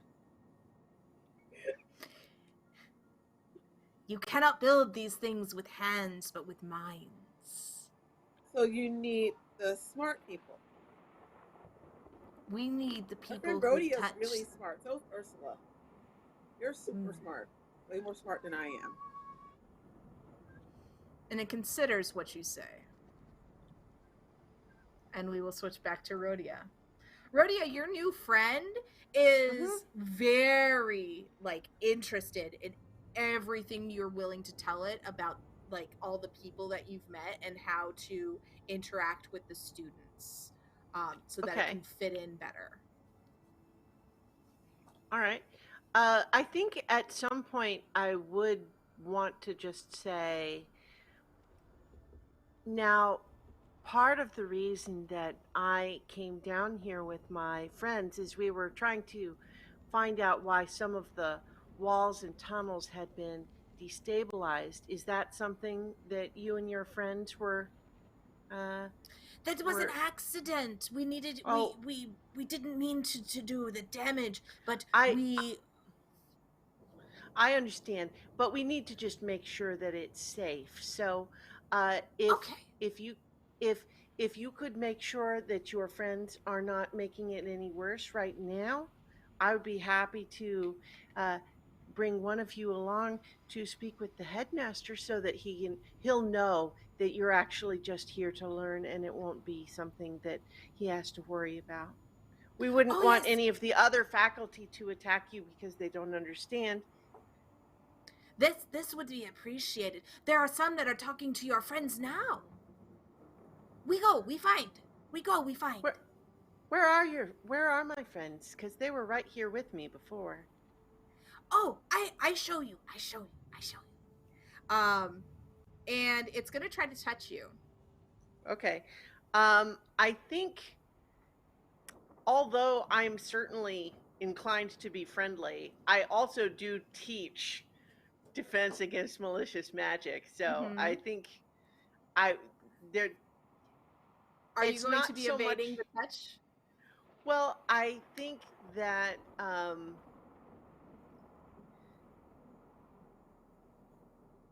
yeah, because at the same time that, like, I'm encouraged, I'm friendly, I'm interested, but I'm also constantly spending about 80% of my mental energy thinking about the various things that might attack me. So just because I don't know these ones in particular. Give me a flight roll. Yeah. All right. So this is flight. One of the things that I realized when I cast my spell previously is that, am I supposed to roll a d4, a magic die, as well? I don't think I did at the time. Oh, you're right. You were supposed to. So we don't have to go back. Yeah. So we don't need to go back. So it doesn't matter. But this is not a spell, so I'm just rolling the d20. Right. You're just rolling to avoid it touching you. Yeah. Oh, that's 2. Yeah, so that's another adversity token for me. That is another adversity token for you. And it grabs your hand. Okay. I want you to roll a grit roll for me. Whoa. All right. Grit. I have some grit. I'm actually okay with grit. Okay. Oh, again, the target is going to be 9. Okay. All right. Well, so I roll a d12 for grit, and I have a +1. That's crooked. Oh. 11. Oh. As this thing touches you, you feel it niggling in the back of your mind, trying to embed itself there. But because you are so strong-willed in your belief, you're able to push it away. And you hear 2 words as you shove it from your mind: utopia and destruction. Yeah. So I kind of I pull my hand away and just sort of oh. Well, you know what? Why did you have to do that? Because now I'm not sure we can be friends anymore. And we're going to switch over to Ursula. Ursula, around you, you hear, "Take the hand, take the hand, build something better, uncover the truth."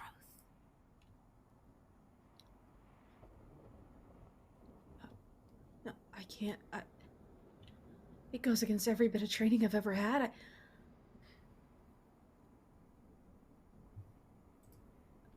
And I think at this point, she is gonna try to determine, because she's dealt with magical objects before. I imagine this is probably not out of the realm of what weird magical objects, and artifacts could do.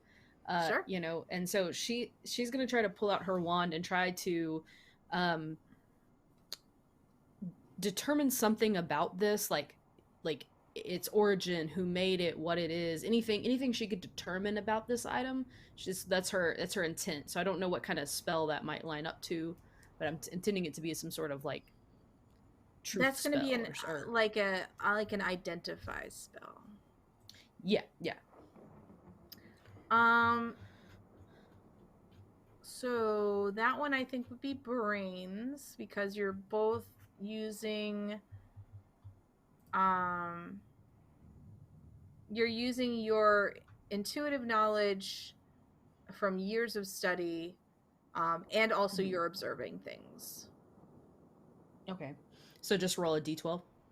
Roll a d12. Since you are casting something, you can also roll a d4 for the magic roll. Okay.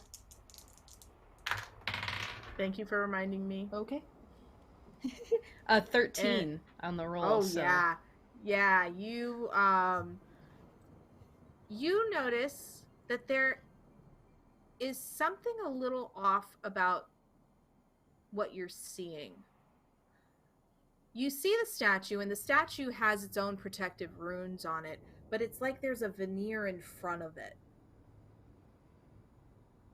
You also, so you see that what's reaching out to you is like superimposed on the statue. But it's not the statue itself. So the statue is a real statue. Yep. But there's something on top of it, yeah. Okay. Yeah, I think she's gonna pose at this point the question, why are you pretending to be something you aren't?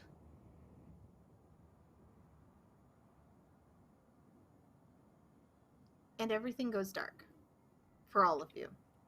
Wow.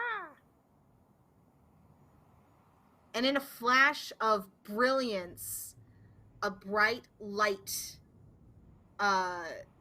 centers in between the 3 of you, and all of a sudden, after you blink a few times, because oh my god, that was bright, you see your friends, and behind each of your friends is a specter. Whoa. a specter of mist. Behind Yasmina, there's one that's like whispering from ear to ear. The camera itself that she's brought with her is actually on the floor. Is it in the Lifeless. water? It's in the water. It's lifeless. Oh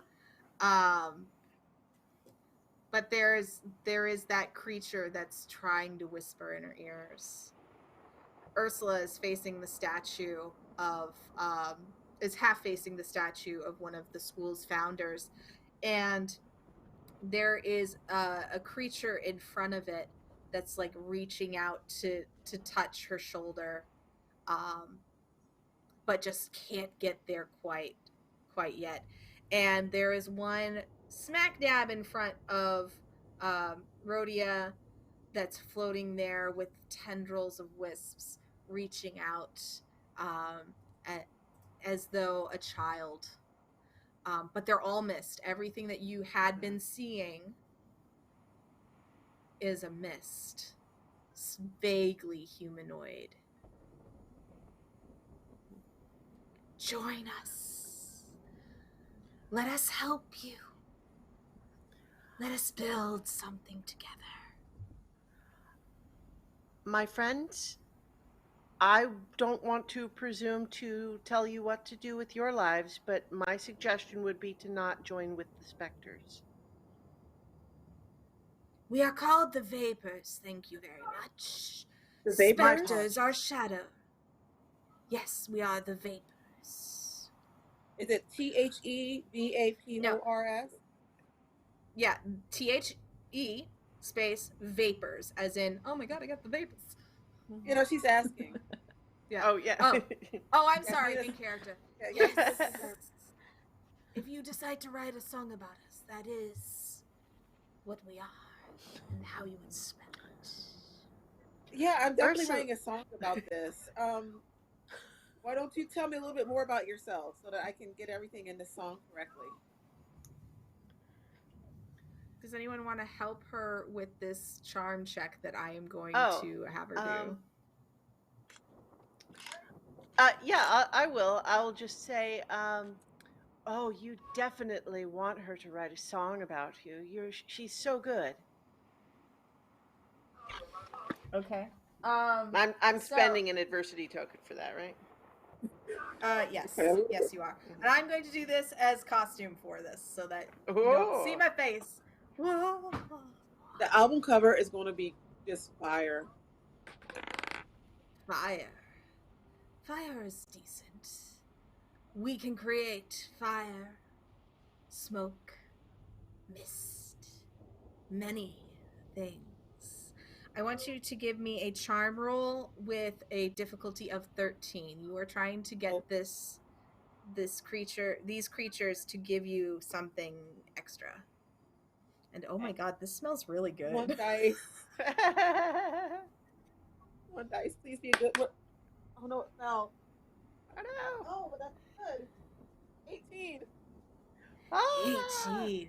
Oh, you have said. Ooh, I can spread this out a little bit. Sweet. You Really have pretty. said. Thank you. We, the Vapors, are remnants and memory of some of the greatest mages that have ever lived. Due to the calamities of the world, we have been able to coalesce, to converse, to witness. This is all wrong. Everything here is wrong. We must make change. We must make the utopia. And we can only do this through the educators. Educators help build the foundations of the future. I have a question for clarification, if you don't mind. Yes. when one of you tried to take over my mind a moment ago, I got the two words of utopia, which you just mentioned, but the word that followed it was not build, it was destruction. Of course. Give me a Hmm. charm roll, please. Okay. Does anybody want to help Rhodia with this charm roll? Yes. All right. How do you Well, help so Rhodia? I mean, we see what the roll is first, right? Or So you are trying to get it to elaborate, but it's already giving you this much already. So okay. I have, Well, I'm gonna. I have my part notebook of what out. I'm taking notes.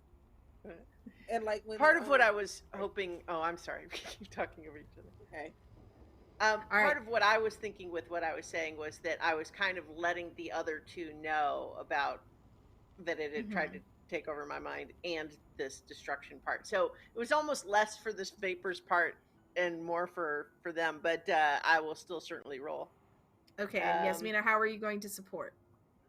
When I am when she says destruction, I'm going to just kind of repeat after her and like write it down like I'm adding this to my song idea. I'm saying it's a great book. Okay. All right. So yeah, you're feeding into its vanity. Great. So go ahead and take a +1 for that. And I would like you to try to get to a 7, please. Well, so I rolled a 3 on my D8, and so +1 make it 4. Okay. So it's going to say, well, you have to tear things down in order to build anew. To tear things down? Okay, let me write that. Well, that is the only way. Tear it down. Yes, I like this. Well, that's probably the first thing I mean, tear it down. You know, over history, how many things have been torn down to build a new, and was the new any better than the old? I don't know. You are the one who specializes in all that is ancient. You tell me. All The that is answer's ancient? no. I love that answer. Yeah, keep going. Keep telling us. This is good stuff. This is great. But this very institution was built on the ruins of an old. Yeah, and it's not that great, and you're trying to tear it down to build something that I'm sure will be not that great. I mean, over history has shown us that when we conquer and we put things up on top of other things, all we've done is marginalize communities and create this crap over top. So what, you're gonna rip us down? The only way to build to make it better for those communities is to break everything and build something new.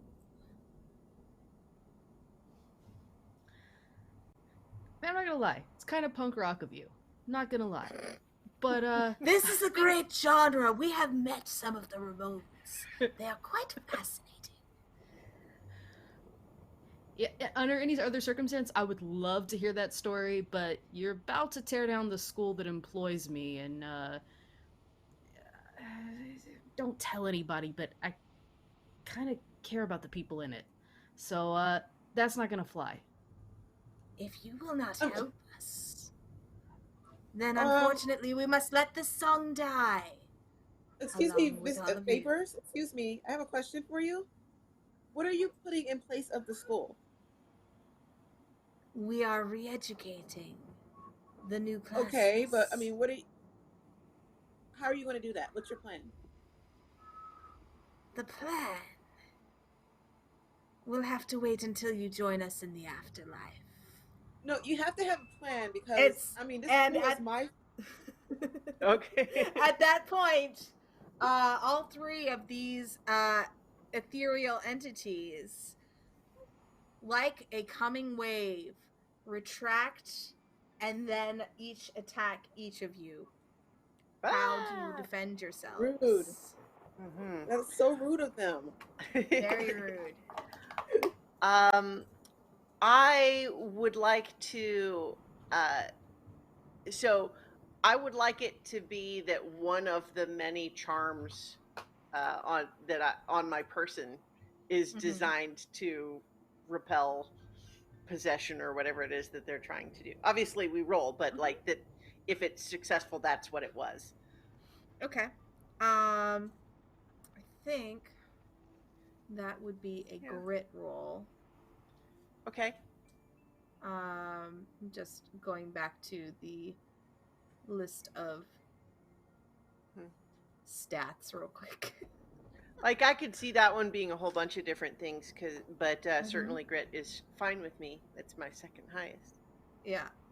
All right. So make a grit roll. All right.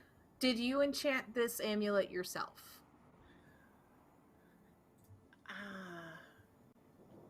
Well, so I think that everything that I have on me has been sort of like customized.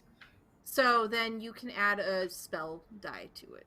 All right. And your for you, especially because you are a defense against hostile magic teacher, I'm going to say that your difficulty is going to be a 7. Okay. So, rolling a d12 for my grit, and then a d4. Ooh. Very nice. So, I actually, that is going to be 15. 15. All right. You, it bounces off of your ward, and it environmentally like hisses and steams and gets a little rattled. Yasmina, how do you defend yourself against the vapor that is attacking you?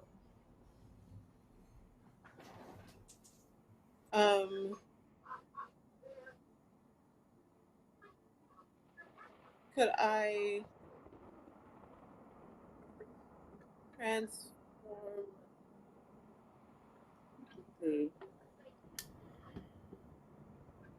I can't transform the vapor, right? No, you would have to still be solid matter. Okay. What about, can I turn the water into like a wall of ice? Sure. Like a Rose Elsa type deal? You can end up being some permafrost, yeah. Yeah. But you would still be in your bodily form, but your form would be permafrost temporarily. Would it be able go ahead. Would that help? Would that help at all? Depends on how well you roll. So, okay. Give me you can give me a charm roll or a flight roll. And since you're casting a spell, you can add a d4 to that. Okay. Get the d4.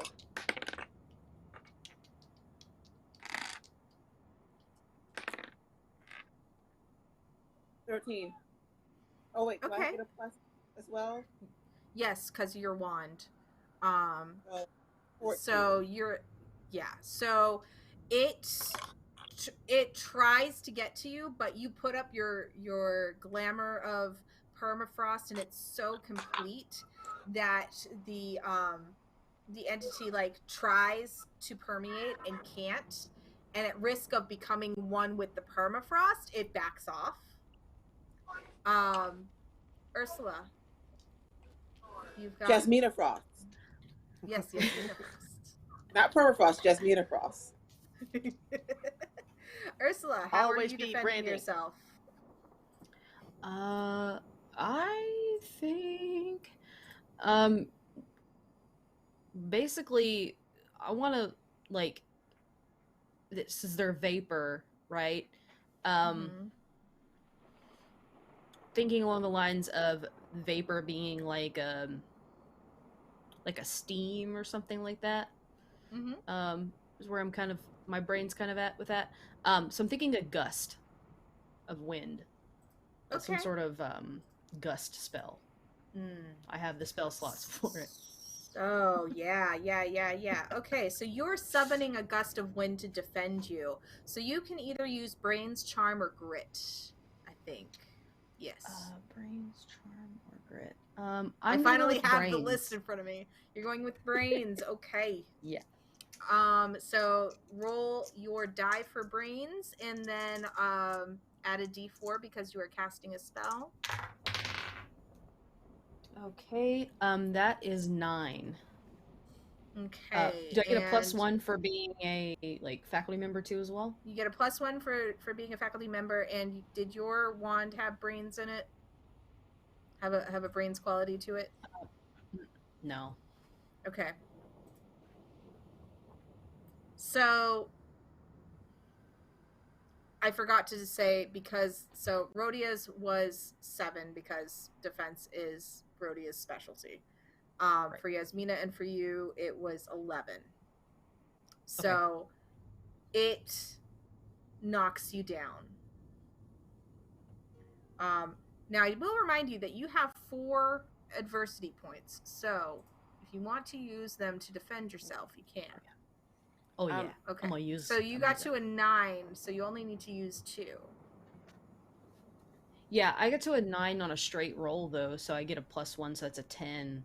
Right? Okay, so if you use one, then you match the 11, so you'd be fine. Yay. Okay. So you do not get knocked down. You get a little startled, but the gust of wind pushes it away, and so now you have the swirling vortex of vapor. And it looks, if vapor could look angry, this looks angry. So it is now your turn, each of you, to make to try to destroy it as best you can. Who wants to go first? I want to try to, rather than attacking directly, I want to try to protect us by creating like sort of a barrier that they can't come through, like just sort of a ward. Okay, I'm going to ask you to make a grit roll for that. Okay. Since you're summoning a brains, grit, or charm, because you're summoning a protection shield. Yeah, grit would be the best for me. Okay, and I'm going to say 11 is the difficulty. Okay. So, let's see. Oh, I just made it. It actually would have been 12. So I rolled a 9 on the d12, and then +2 on the magic die, and then. Great. I should remind everybody that this is an exploding dice game. So if you max out, if you get like the max number on your die, you get to roll the die again and add that to that total. So I forgot to mention that. Okay, so what does this shield look like? So I think it is sort of like a glowing, translucent hemisphere that extends out from me and forces them just back down the tunnel a little bit. Okay. From where we're standing. Okay. Who wants to go next?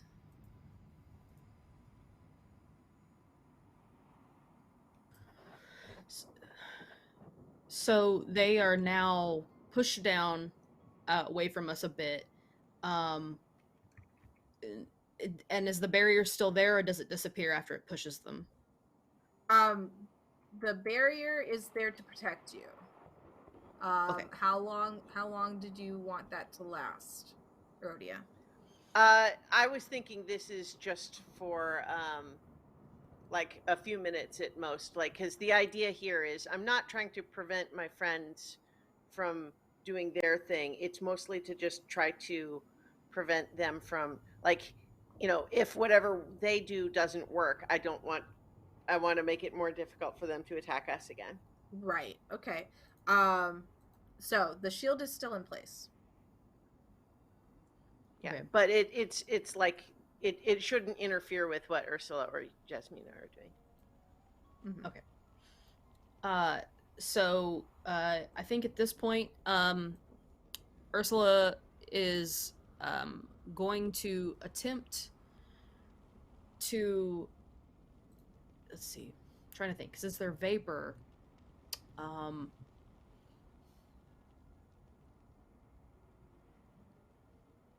I would like to assess them for a weakness of some kind, given like my knowledge of ancient texts and things like that, to see if there's something ancient or um, if I've ever read anything that's like a Yeah. So like a you're using your history of magic, and that can use just about any trait. So roll whatever your best trait is. You're not going to add a spell casting roll because you are using your divination, or not your divination, your mundane knowledge, and I'm going to say that the difficulty is a 9. okay. So my highest is flight, and I'm not really sure that applies here. Well, flight still applies to history of magic. Okay. Yeah, it would be like how to best defend yourself or get away from these things. Oh, Mhm. okay. Would be flight. Let's think about that. So I rolled a 12, then I get a +1, so that's 13. Yeah, so you know for a fact that these are like water type specters. And so your initial thought of blowing them away, yeah, it would work, but fire would be better. Fire, if you have it, would be the best option. Okay. I think I read some ancient text about this once. It was an urban legend written by some 6th century monks that lived near an old abandoned mine shaft, and the vapors that came out of it, they had thought that had made them insane, like it was some sort of you know um, carbon monoxide or something. But it turns out it was actually these things. And in that, you kind of remember that that is part of the reason why a lot of ancient catacombs have all of those braziers. It's to keep those types of spirits from collecting and gathering and massing, and so that's why they have the element of fire down there. So cool. Yasmina, you've just heard Ursula say fire if you've got it.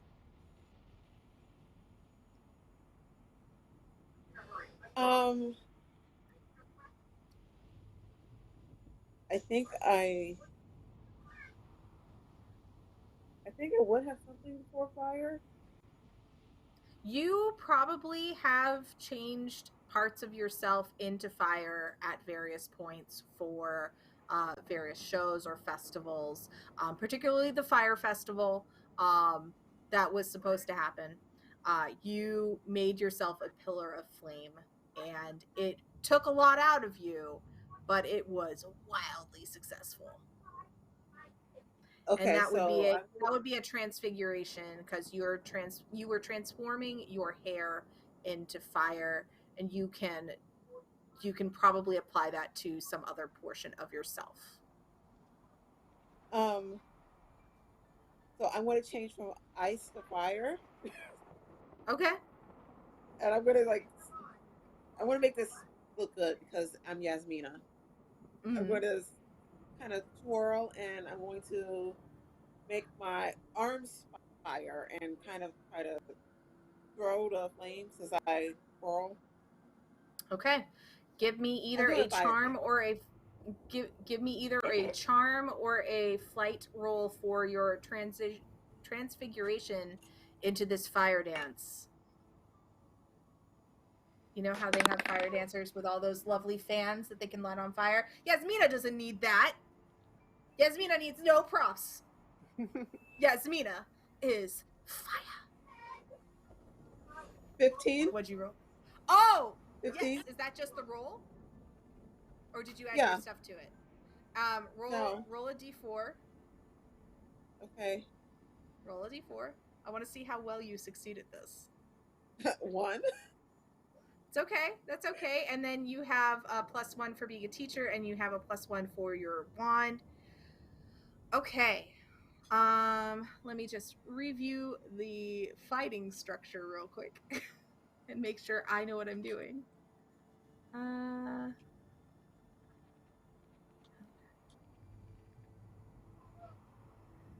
Oh, and I have to roll for their grit. Their grit is going to be a D8. They're going to have a rough time of this. Oh, yeah.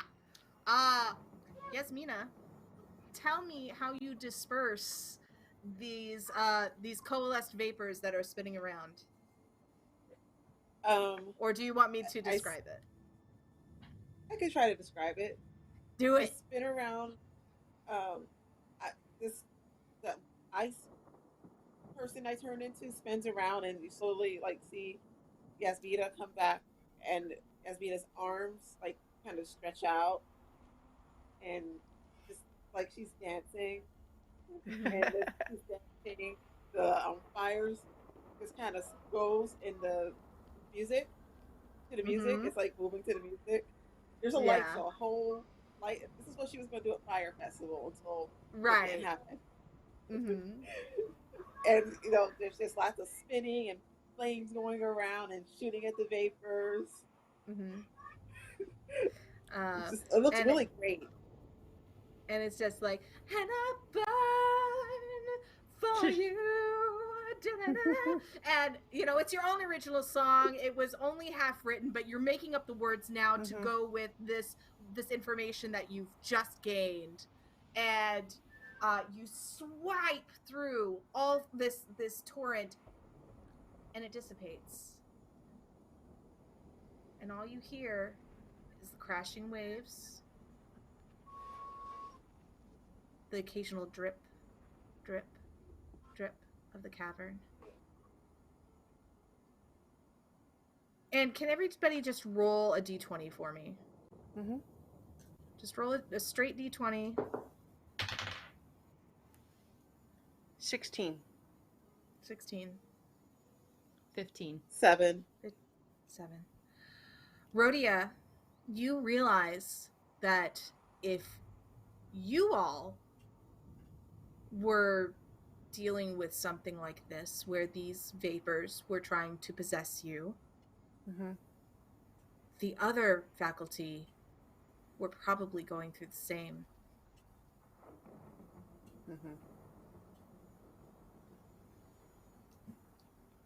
So, certainly that, well, friends, I think that went pretty well, but there may be some more of them. How much more of that fire dancing do you have in you, Jasmina? I'm going to need a few days off after this, but sure, I'll do it again. Can I cast a spell to summon my broom to me? Sure. Go ahead and make a brains, charm, or grit to summon your broom. I would definitely like to use grit.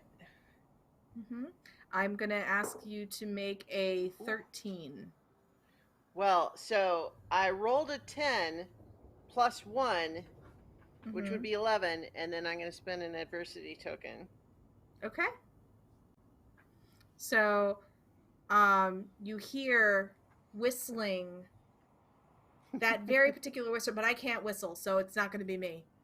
But coming in from the opening, thank you, all the way into the cavern is your broom. And that is where we're... Oh, sorry, go ahead.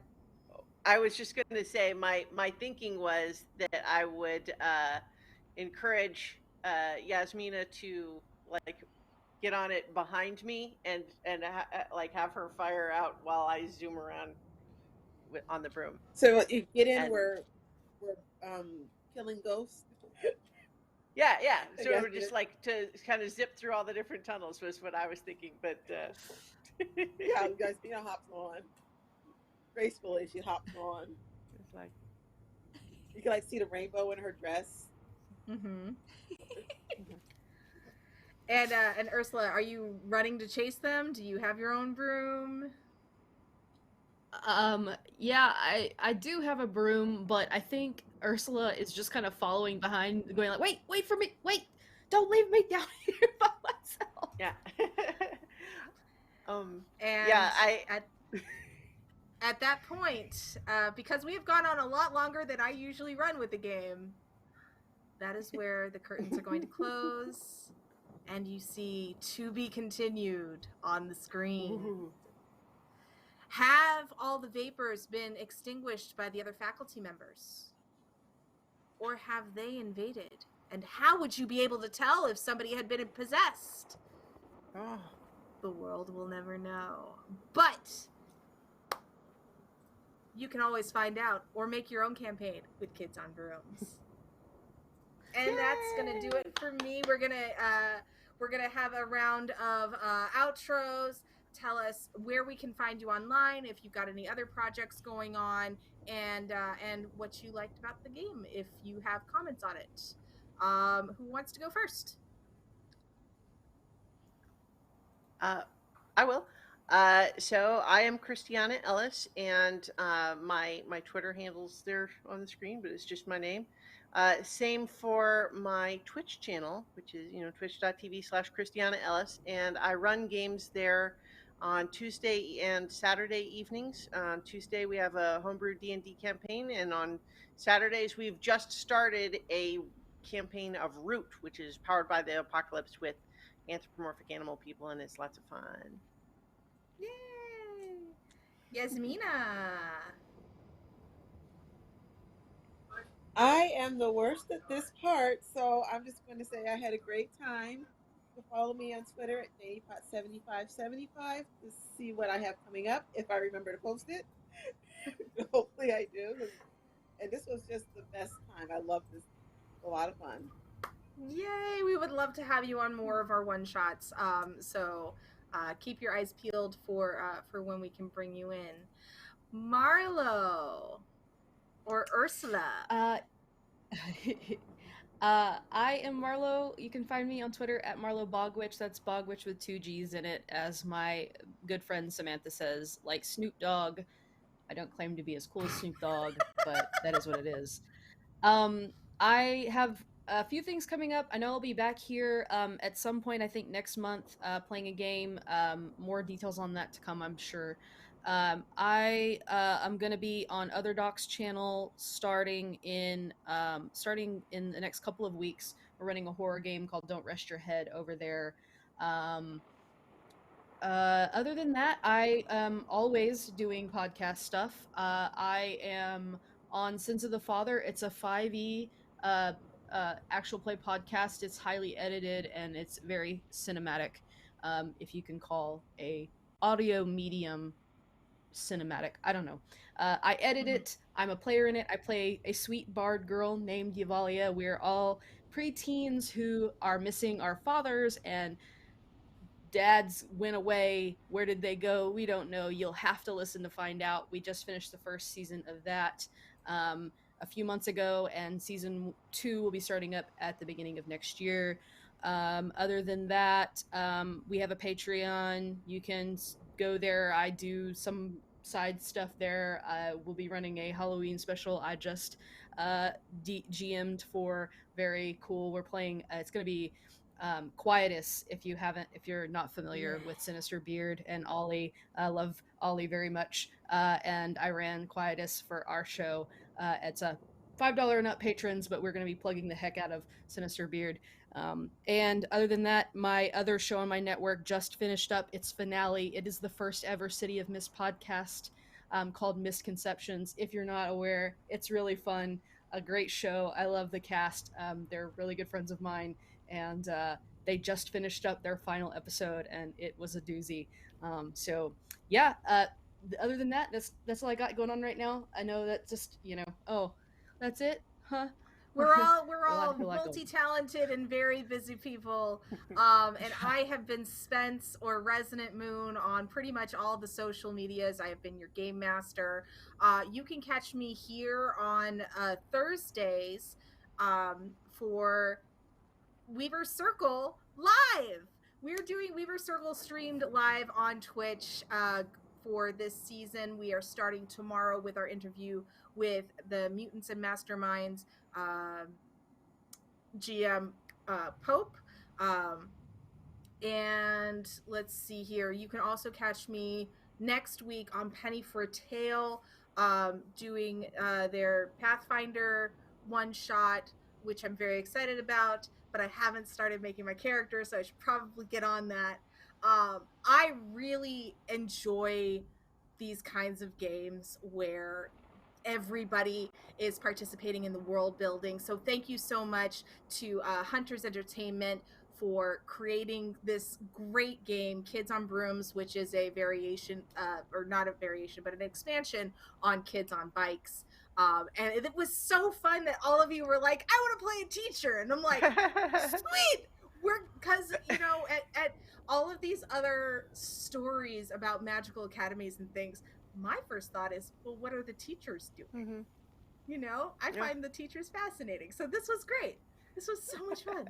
I really liked I really liked the spell system of like the way to calculate the difficulty of doing a spell based on those different parameters. I thought that was really neat. Yeah, the mechanics are very interesting, very different.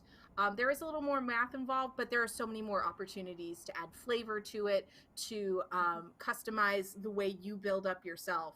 And, you know, it's so much fun. And you all have been amazing players. Thank you so much for delving into my insanity. You played right into what I kind of had planned because I had a loose outline of what was going on. And then you're like, we're building catacombs. Sweet. And there's a rumor about the original founders being haunting the place. Yeah, that's exactly what I want. Keep going. So the catacombs used to be underwater. The catacombs used to be underwater. Great. Perfect. So this was amazing. I want to thank everybody who entered into our raffle, everybody who followed, and all that greatness. It was definitely, this has been the highlight of my week for sure. But I'm sure you all want to get out of here. So thank you so much, and we will see you next time.